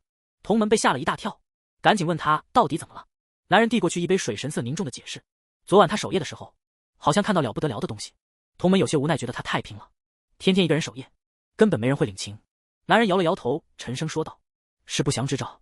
同门喝了口水，显然没当回事，随口答道，这年头不祥之兆多了去了。但男人接下来的话让气氛一下子降到了冰点，他一字一句的补充，是极度凶险的预兆。昨晚他观测到了千死之星，这可不是一般的灾星，传说只要它一亮起，就意味着世间将迎来无尽的杀戮。代表千人死亡的灾星突然亮起，传说中的黑天之主重现人间，而所有线索都指向一个连剑都没有的废柴。面对世雅的当面质问，他只是微微一笑：“你准备好面对真相了吗？”同门看着天空大吃一惊，那可是代表千人死亡的灾星。男人面色凝重地看着星空，自古以来，只要这颗灾星亮起，世间必然会伴随着尸山血海。同门这下彻底坐不住了，如果传闻是真的，那这回麻烦可就大了。男人有些头疼地扶住额头，要不要把这件事上报给上面？同门听完男人的话，直接笑出了声，觉得这年头根本没人会信这种鬼话，更别提什么千死之星了。男人却觉得不能就这么算了，提议至少要把这事上报给局里的监督官。同门叹了口气，觉得这是浪费时间，因为那个所谓的监督官，名义上是个管事的，实际上却是剑派里最没实权的空架子，指望上面来解决问题，怕是彻底没戏了。夜幕降临，营地里的人们正围着一位老者，气氛显得异常凝重。有人忍不住开口打听：“今天有什么预兆吗？”旁边的人赶紧示意他闭嘴，别催长老正在感应天机呢。可这位蒙着双眼的长老始终一言不发，这让大家心里更加没底。过了好一会，而长老才缓缓抬起手，声音里透着一丝绝望：“太阳不见了，天全黑了，我什么都看不到了。”话音刚落，长老像是感应到可怕的东西，突然停住了动作。长老突然站了起来，嘴里语无伦次地念叨着，他整个人像是被神秘力量控制了一样，歇斯底里的大喊：“黑天之主降临了！”那是能吞噬黑暗，让苍天都为之颤抖的远古恶魔。这突如其来的变故，让几人都愣在了原地。长老还在歇斯底里地大喊，让一无所有的人跟着一起狂欢，因为那个所谓的黑天之主要降下黑雷，代替着无情的天地。这疯癫的动静让围观的人直犯嘀咕，有人忍不住小声询问：“难道长老说的是真的？”旁边的人赶紧打断他，觉得这老头纯粹是疯了。可长老根本不管别人怎么想，他指着天空放声大笑，直呼真正的天主终于降临了。要是碰上那个戴白面具的恶鬼，最好老老实实低头认罪，因为他就是代天刑罚的黑天之主。那些作恶多端的人，这回是一个也跑不掉了。仅仅过了2天，曾经不可一世的黑谷帮就被逼到了灭亡的边缘，整个江湖怕是都要变天了。世雅看着手下带回来的情报，嘴里念叨着戴白面具的怨灵，还有什么黑天之主。他突然想起来那天自己亲眼看到的，确实也是个戴白面具的家伙，线索似乎对上了。世雅转头问身后的侍卫葵：“你怎么看？”葵有些疑惑地反问：“大小姐，您指的是哪件事？”世雅提到了严向贤，说之前就吩咐过葵，只要碰见他就要多留个心眼。葵这才反应过来，询问世雅：“您说的是那个连剑都没有的家伙？”世雅突然变了脸色，厉声警告葵别再提起那个名字。葵吓得赶紧低头认错，但葵还是忍不住小声嘀咕，觉得严向贤跟传闻里说的好像不太一样。世雅冷冷地警告他，出去可别说是玄月阁的人，嫌他太丢人。葵却没当回事，反而觉得那家伙的气量大得有些不可思议。葵解释说自己当时故意释放了杀气，可对方却连眼皮都没眨一下。世雅听完也有些犯嘀咕了，难道严向贤真有这么深不可测？世雅突然反应过来，气得大喊：“葵，你到底背着我干了什么？”他急匆匆地找了过去，此时真雅正在厨房里忙活，听到动静，真雅有些疑惑地问：“你是指关于严向贤的事吗？”世雅有些傲娇地回答：“没什么，我就是想知道我妹妹跟的那个主人到底是个什么样的人。”真雅听完手上的动作顿了一下，接着又继续切菜：“其实我也没什么好说的。”世雅一听这话，忍不住调侃道：“这可就奇了怪了，上次我才说了他2句，你可是急得扯着嗓子替他辩解呢。”世雅话锋一转，关切地问起真雅的身体状况。真雅微微一笑，表示多亏了姐姐照顾，现在已经好多了。接着真雅话里有话地补充道：“如果你真的那么好奇的话，你最好还是亲自去见见他。”严向贤一边倒茶一边轻声提醒：“今天可别再带着杀气了，不然这好茶的味道可就全毁了。”一旁的葵赶紧搭话，让真雅放心，说事情都已经办妥了。听到这话，世雅反倒有些意外。严向贤微微一笑，把茶递了过去，劝他趁热喝。世雅看着眼前的茶杯，有些不好意思，说没必要，连保镖也一起招待。葵倒是不客气恭敬地接过茶杯，葵喝了一口，忍不住夸赞茶香扑鼻。看来严向贤对茶道也颇有研究。面对夸奖，严向贤表现得十分谦逊，只说是对方过奖了。葵却一脸认真，表示自己从不轻易夸人。这茶确实是好茶。严向贤听完葵的夸奖，忍不住笑了起来，直接开玩笑说：“要是哪天想换差事了，随时可以来投奔他。”葵也是个顺杆爬的性格，笑着回应：“要是真砸了饭碗，一定来找您收留。”接着还不忘调侃自家主人，说以世雅现在的脾气，这一天怕是不会太远。这话把严向贤逗得哈哈大笑。一旁的世雅看着这一幕，心里犯嘀咕：传闻中这位严向贤性格古怪，可现在看来他在葵面前倒是放松得很。笑过之后，严向贤收起玩笑的表情，看着世雅开口道：“既然如此，像他这种无所事事的闲人，怎么会劳烦大小姐亲自登门？”世雅整个人都紧绷了起来，这所谓的黑天帝君到底是什么来头？根据那些从黑谷帮逃出来的幸存者透露，那个救了他们的人脸上戴着白面具，身上穿的也是最普通的白色儒生服。严向贤听完却是一脸轻松，笑着调侃：“听起来这家伙道是在行侠仗义啊。”世雅可没心思跟他开玩笑，直接把话挑明：“你手里应该也有这么一套行头吧？”严向贤这下笑得更深了，反问道：“怎么？你接下来是不是还打算搜我的行李？”世雅这下是真的急了，大声质问他为什么不肯说实话。如果这一切都是假的，那他以前说的那些话又算什么？面对世雅的逼问，严向贤显得异常平静，他只是慢悠悠地放下茶杯，然后抬起头似笑非笑地反问了一句：“你真的准备好去面对那个真相了吗？为了正义就必须牺牲平民吗？如果直接杀光同等数量的恶人呢？”戴着白面具的死神黑天帝君即将开启最疯狂的杀戮盛宴。世雅态度异常坚决，声称自己早已做好准备，无论接下来要面对什么。严向贤却冷冷反问：“难道连无数无辜之人的牺牲你也能全盘接受吗？”这句话让世雅瞬间语塞。其实他一直在反复琢磨，那场足以改变历史走向的滔天血海，如果这所谓的代价必须用无辜者的鲜血来换。世雅死死盯着他追问：“少爷，你指的是改朝换代吗？”严向贤玩味地笑了笑，重复着改朝换代这4个字，随后他引用古人的训诫：“残害仁义的统治者不过是贼寇和毒夫。”听到这里，一旁的魁和世雅大惊失色。严向贤缓缓端起茶杯，冷冷地补了一句：“这些人跟地痞流氓没什么两样。”严向贤盯着杯中茶水，缓缓讲起古老典故：“诛杀毒夫根本算不上弑君。”世雅听完忍不住追问：“这就是你之前说的那条路吗？”那是一条被称为幽冥魔道的绝路，一路上白骨成山，血流成河，根本不是凡人能承受的代价。世雅的内心开始动摇，在这个贫富悬殊的残酷时代，想要彻底颠覆乾坤，简直就是痴人说梦。他死死盯着严向贤的眼睛，问他到底要走一条怎样的路。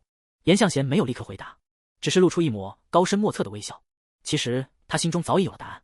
严向贤看着世雅，抛出一个极其疯狂的假设：为什么为了正义牺牲的必须是连饭都吃不饱的平民？如果换个做法，直接去杀掉同等数量的恶人呢？世雅整个人直接愣在原地，满脸不可置信的追问：“你说什么？”严向贤步步紧逼：“如果无辜之人留下的每一滴血都能从恶人身上加倍讨回来呢？”世雅觉得这简直是疯子的一语，他冷笑一声反驳道：“你这是在开什么玩笑？所谓的无辜，难道只是字面上的意思吗？”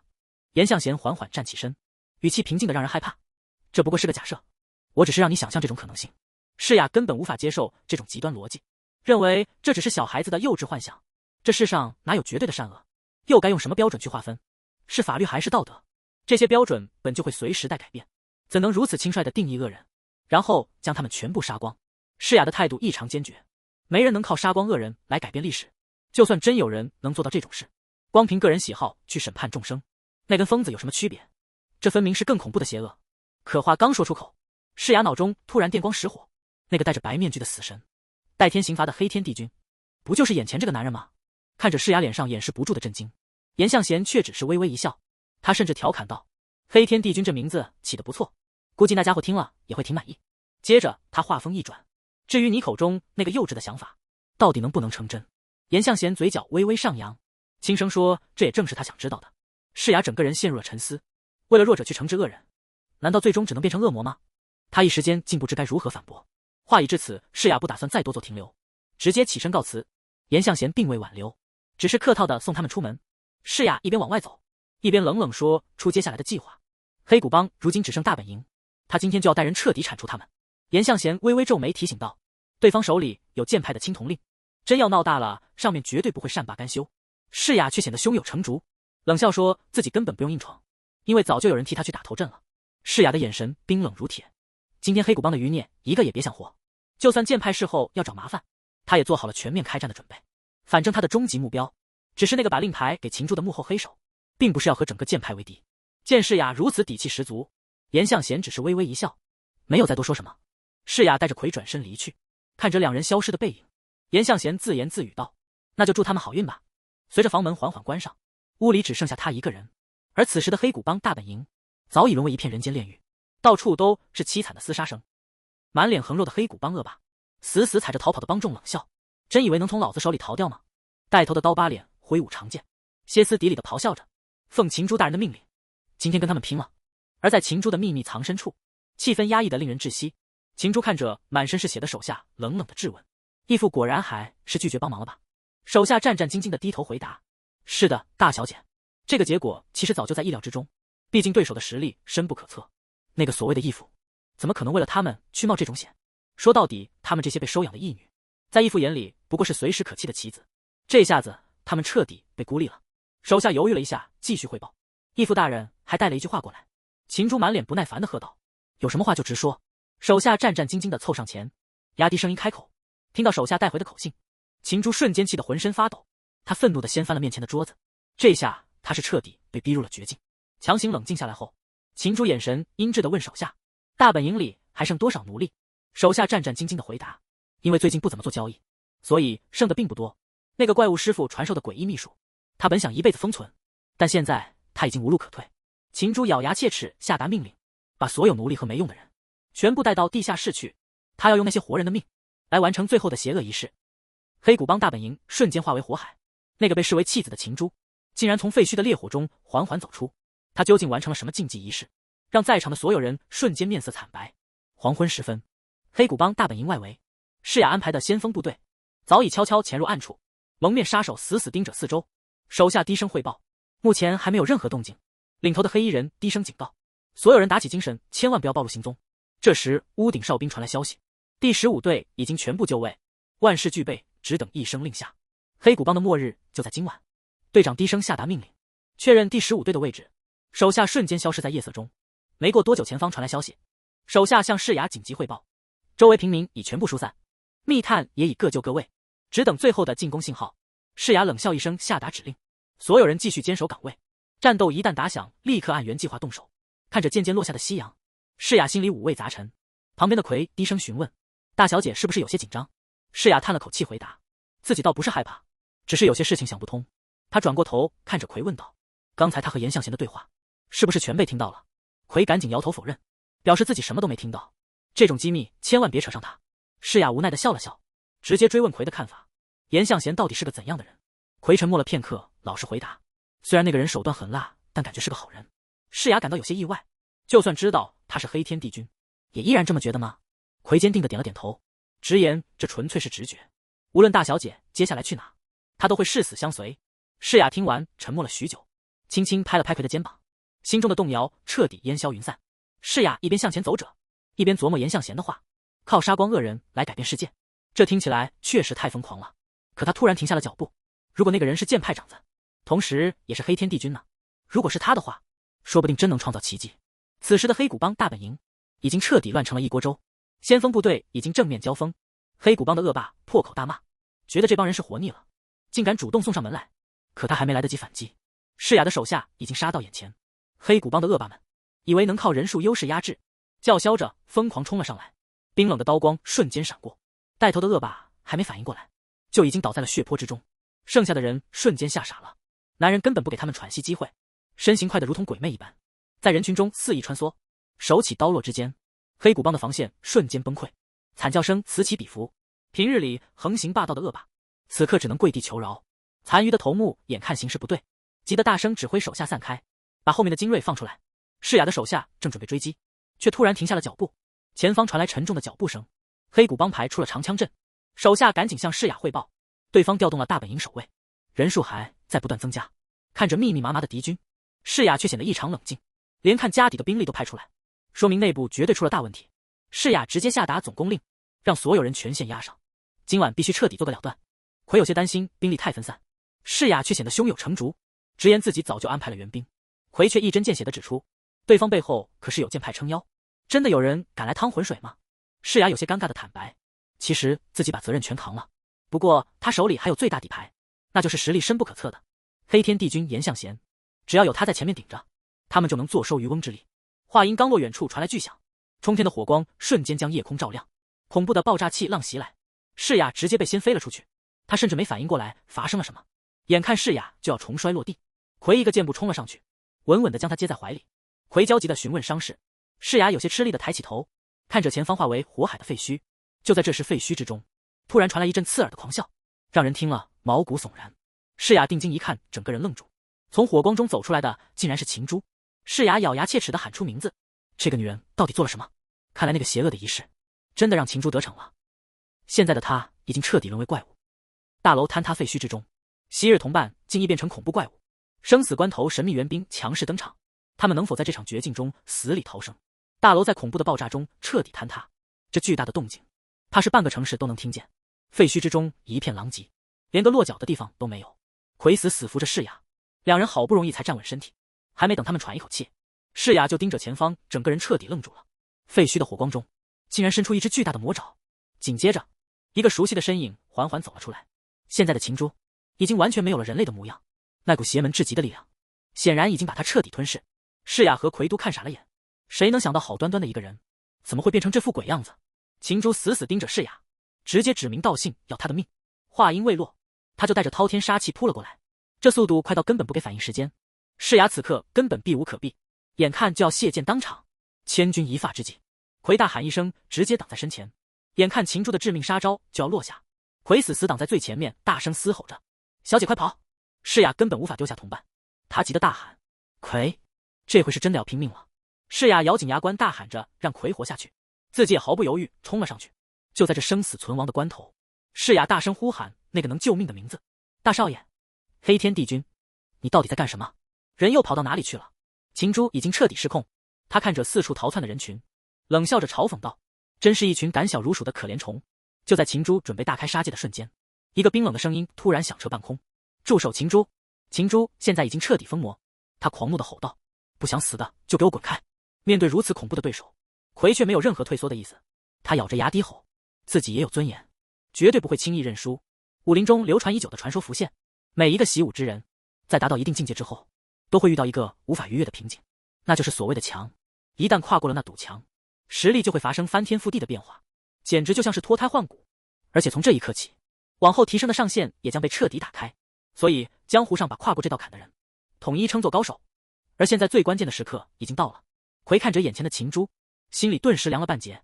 这股压倒性的恐怖力量，显然是已经跨过墙的真正高手，而自己不过是刚刚摸到门槛，这实力差距实在太悬殊了。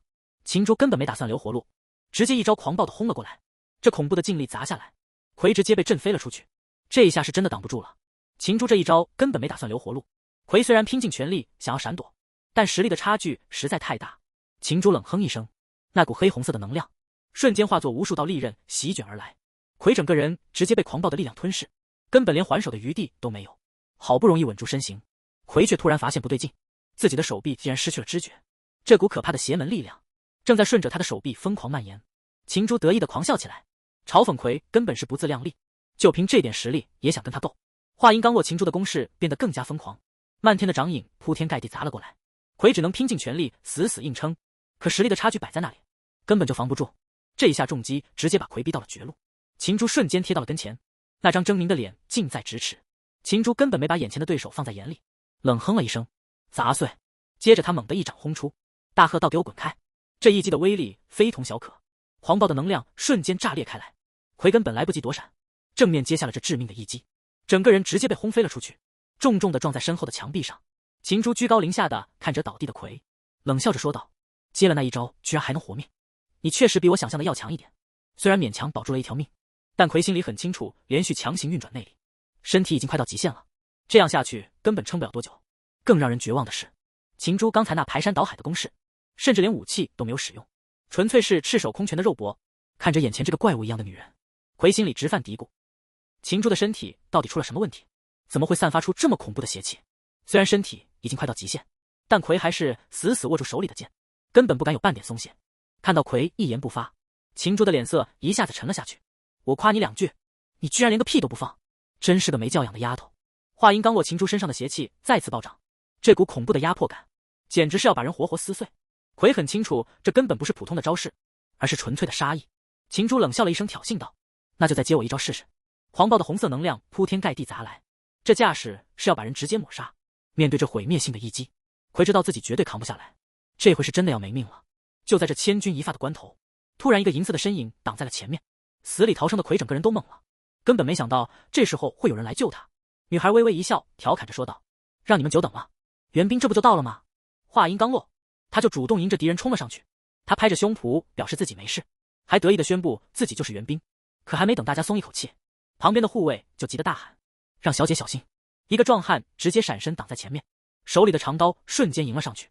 可对手的实力实在太恐怖了，壮汉心里直打鼓，低声对女孩说道：“这女人简直是个怪物，今天咱们能不能活着出去，怕是都得打个问号了。女孩觉得只要大家联手，就还有胜算。但奎很清醒，光靠他们几个根本不够，连忙追问还有没有别的援兵。结果女孩一摊手，表示现在能指望的就只有他了。这下没得选择，奎只能撑着站起来，准备硬着头皮顶上去。3个人摆开架势，打算跟对方拼个鱼死网破。可对面的秦珠根本没把他们放在眼里，他冷笑了一声，嘲讽他们是不是在商量对策。接着他满脸不屑地挑衅道：既然这样，你们这群蝼蚁就一起上吧。防线彻底崩溃，生死关头大小姐底牌尽碎。就在所有人以为必死无疑时，传说中的白面死神终于降临了。整个战场已经被大火吞噬，防线彻底崩溃了。看着四周的惨状，诗雅急切地问：真的没有其他援兵能赶过来了吗？手下无奈地回答：现在根本指望不上任何人了。这下子诗雅彻底被逼到了绝路，他们是真的孤立无援了。前线的战况已经彻底失控，到处都是凄厉的惨叫声，士兵们吐着血大喊撤退，伤亡数字让人触目惊心。诗雅站在后方，耳边全是各小队请求支援的急报，局势崩溃的速度远超想象。看着眼前兵败如山倒的惨状，诗雅整个人都懵了，他怎么也想不通事情为什么会变成这样。整个战场已经彻底乱成一团，到处都是绝望的哀嚎。这边的战斗同样异常惨烈，对手简直像个不要命的疯子，挥舞着大刀疯狂砍杀过来，那股怪力根本不讲道理。男人拼尽全力死死抵挡，可兵刃相撞的恐怖距离震得他根本无法招架。这家伙到底是什么怪物？更可怕的是，敌人就算受了伤也完全不在乎，只知道疯狂地继续施压。男人怕是撑不了多久了。这家伙明明肚子中了一刀，却像个没事人一样，连眉头都没有皱一下，这根本不是正常人该有的反应。男人的反应极快，直接一脚把人踹开，顺势挥刀迎了上去。这一刀带着凌厉的杀气，刀光闪过，鲜血瞬间喷涌而出。战场上的厮杀已经到了白热化，惨叫声此起彼伏，身边的人一个接一个倒下。看着眼前这地狱般的惨状，男人整个人都愣住了。这些敌人简直就像是失去理智的怪物在到处肆虐，这地方已经彻底沦为人间地狱。整栋楼在狂暴的劲力下摇摇欲坠，根本没有活人能站立的地方。刚刚还信誓旦旦的壮汉护卫，一转眼就倒在了血泊里。奎死死咬着牙把女孩护在身后，可他自己也已经到了极限，手中的长刀现在沉得像是有1000斤重。秦珠看着眼前的惨状，反而笑得更加疯狂，他满脸不屑的嘲讽道：哎呀呀，这就到极限了吗？我还以为你们能多撑一会儿呢。就在这时，女孩贴身佩戴的护身玉佩啪的一声直接碎裂，玉佩一碎，女孩再也压制不住体内的伤势，直接一口鲜血喷了出来，身体摇晃着连站都站不稳了。看到这一幕，秦珠笑得更加猖狂，她得意的嘲讽道：看着弱者垂死挣扎，真是一件让人愉悦的事。接着他又冷笑着威胁：别急，我很快就会送你们的主子下去陪你们，黄泉路上你们不会孤单的。听到对方要对大小姐下手，奎整个人都快气炸了。只要大小姐能安全脱身，自己就算交代在这也值了。这把剑现在就是他最后的依靠。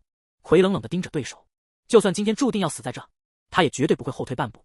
秦珠冷笑了一声：既然你急着送死，那我就成全你。狂暴的红色能量席卷而来，秦珠大喝道：去黄泉路上等着你的主子吧。奎这下是真的撑不住了，整个人直接被逼到了绝境。没等大家反应过来，远处的高楼突然燃起大火，这动静让所有人都慌了神。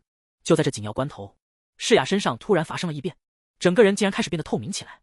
这股诡异的力量根本没人见过，这到底是什么情况？天色突然暗了下来，周围的守卫一下子慌了神。这大白天的，怎么天说黑就黑了？诗雅也察觉到了不对劲，这温度降得太快，冷得有些反常，连呼出的气都变成了白雾。黑暗中，在场的所有人都感受到了那股令人窒息的压迫感。高耸的楼阁上方，紫色的雾气越来越浓，这气氛压抑得让人喘不过气。诗雅抬头看着天空，心里顿时升起一股不祥的预感。就在这个关键时刻，半空中突然出现了一张诡异的白色面具，那双紫色的眼睛就像在冷冷地嘲弄着这世间的一切。一个低沉的声音在半空中响起：你是在等我吗？这声音一出，诗雅猛地转过身去，整个人都愣在了原地。那标志性的白布遮面，还有那双紫色的眼睛，这不就是传说中的白面死神吗？没错，他就是黑天帝君。